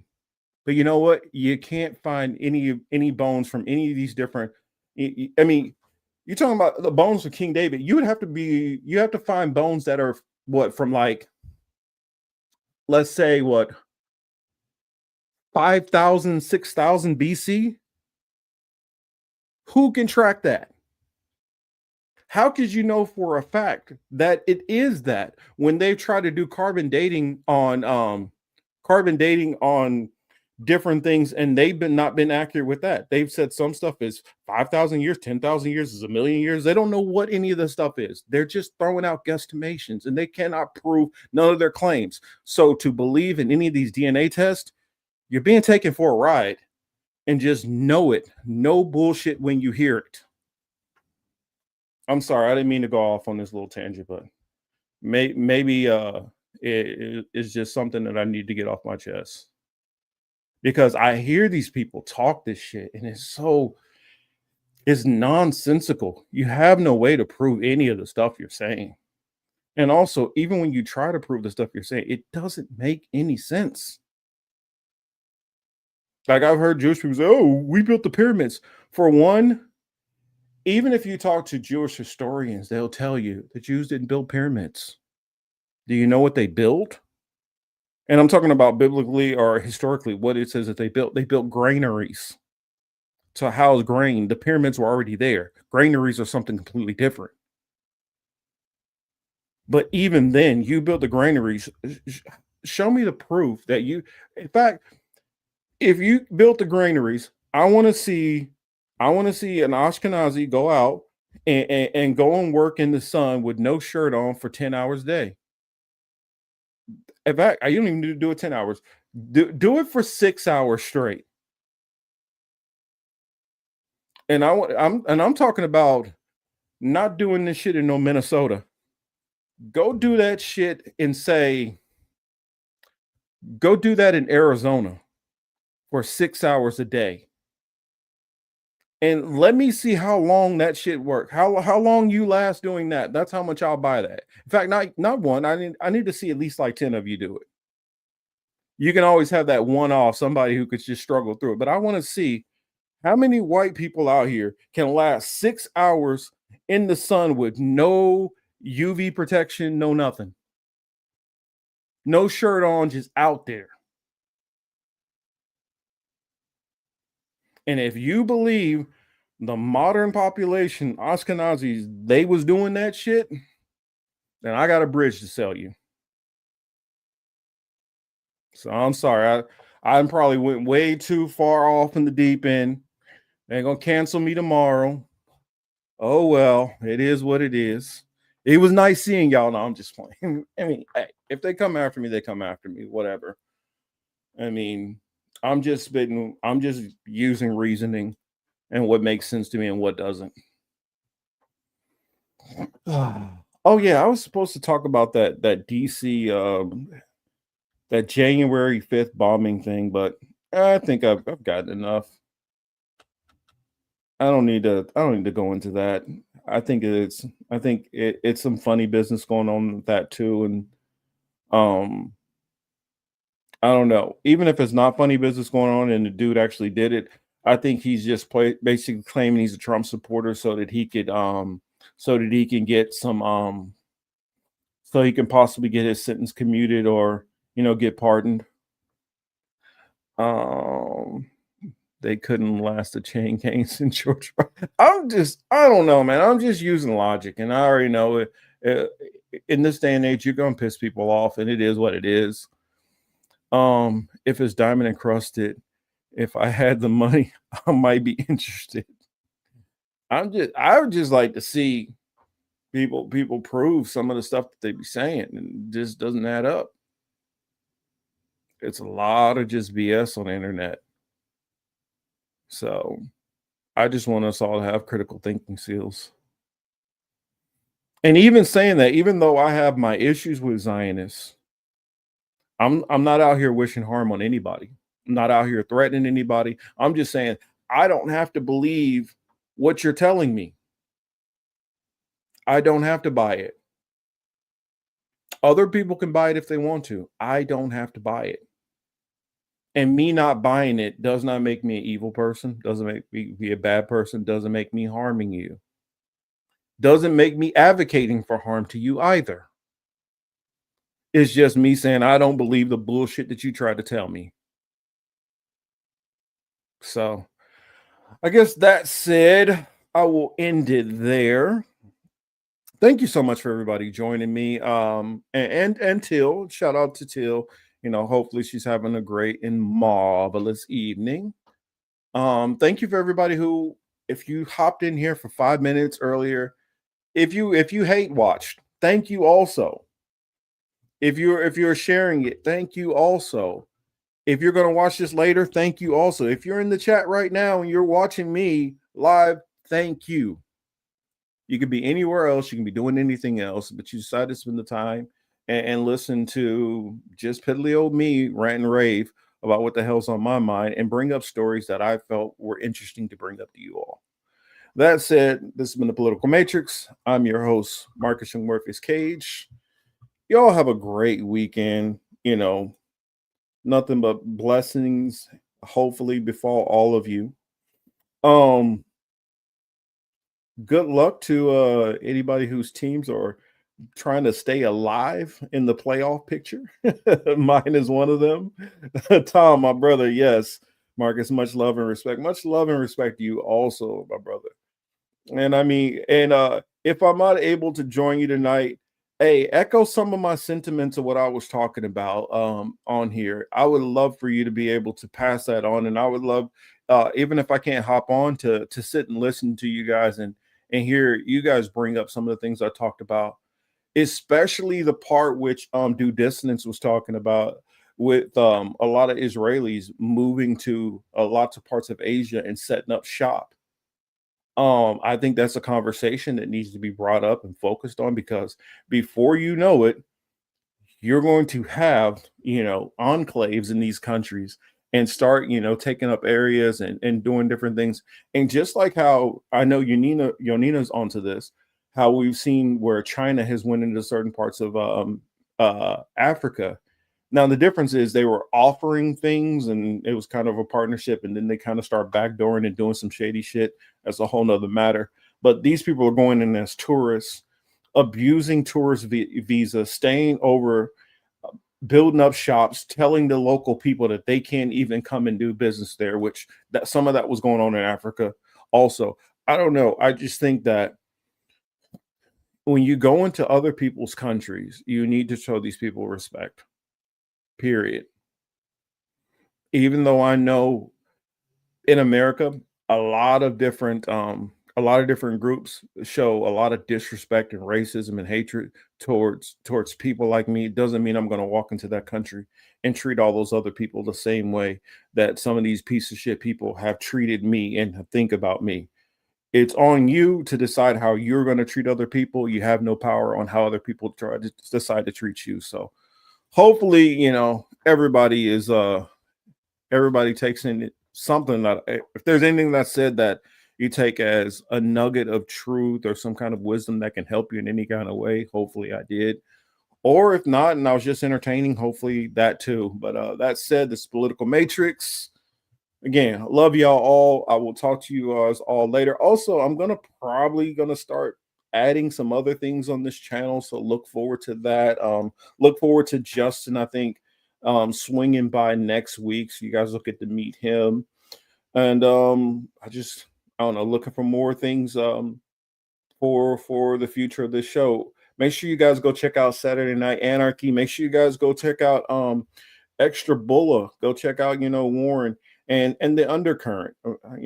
All these great, shows out there. Make sure you guys show them patronage, because this is the only way that you keep these conversations and stuff going, especially in the long form content, by, engaging. And me, I'm going to be here, even if it's only two of you guys to come and talk to me.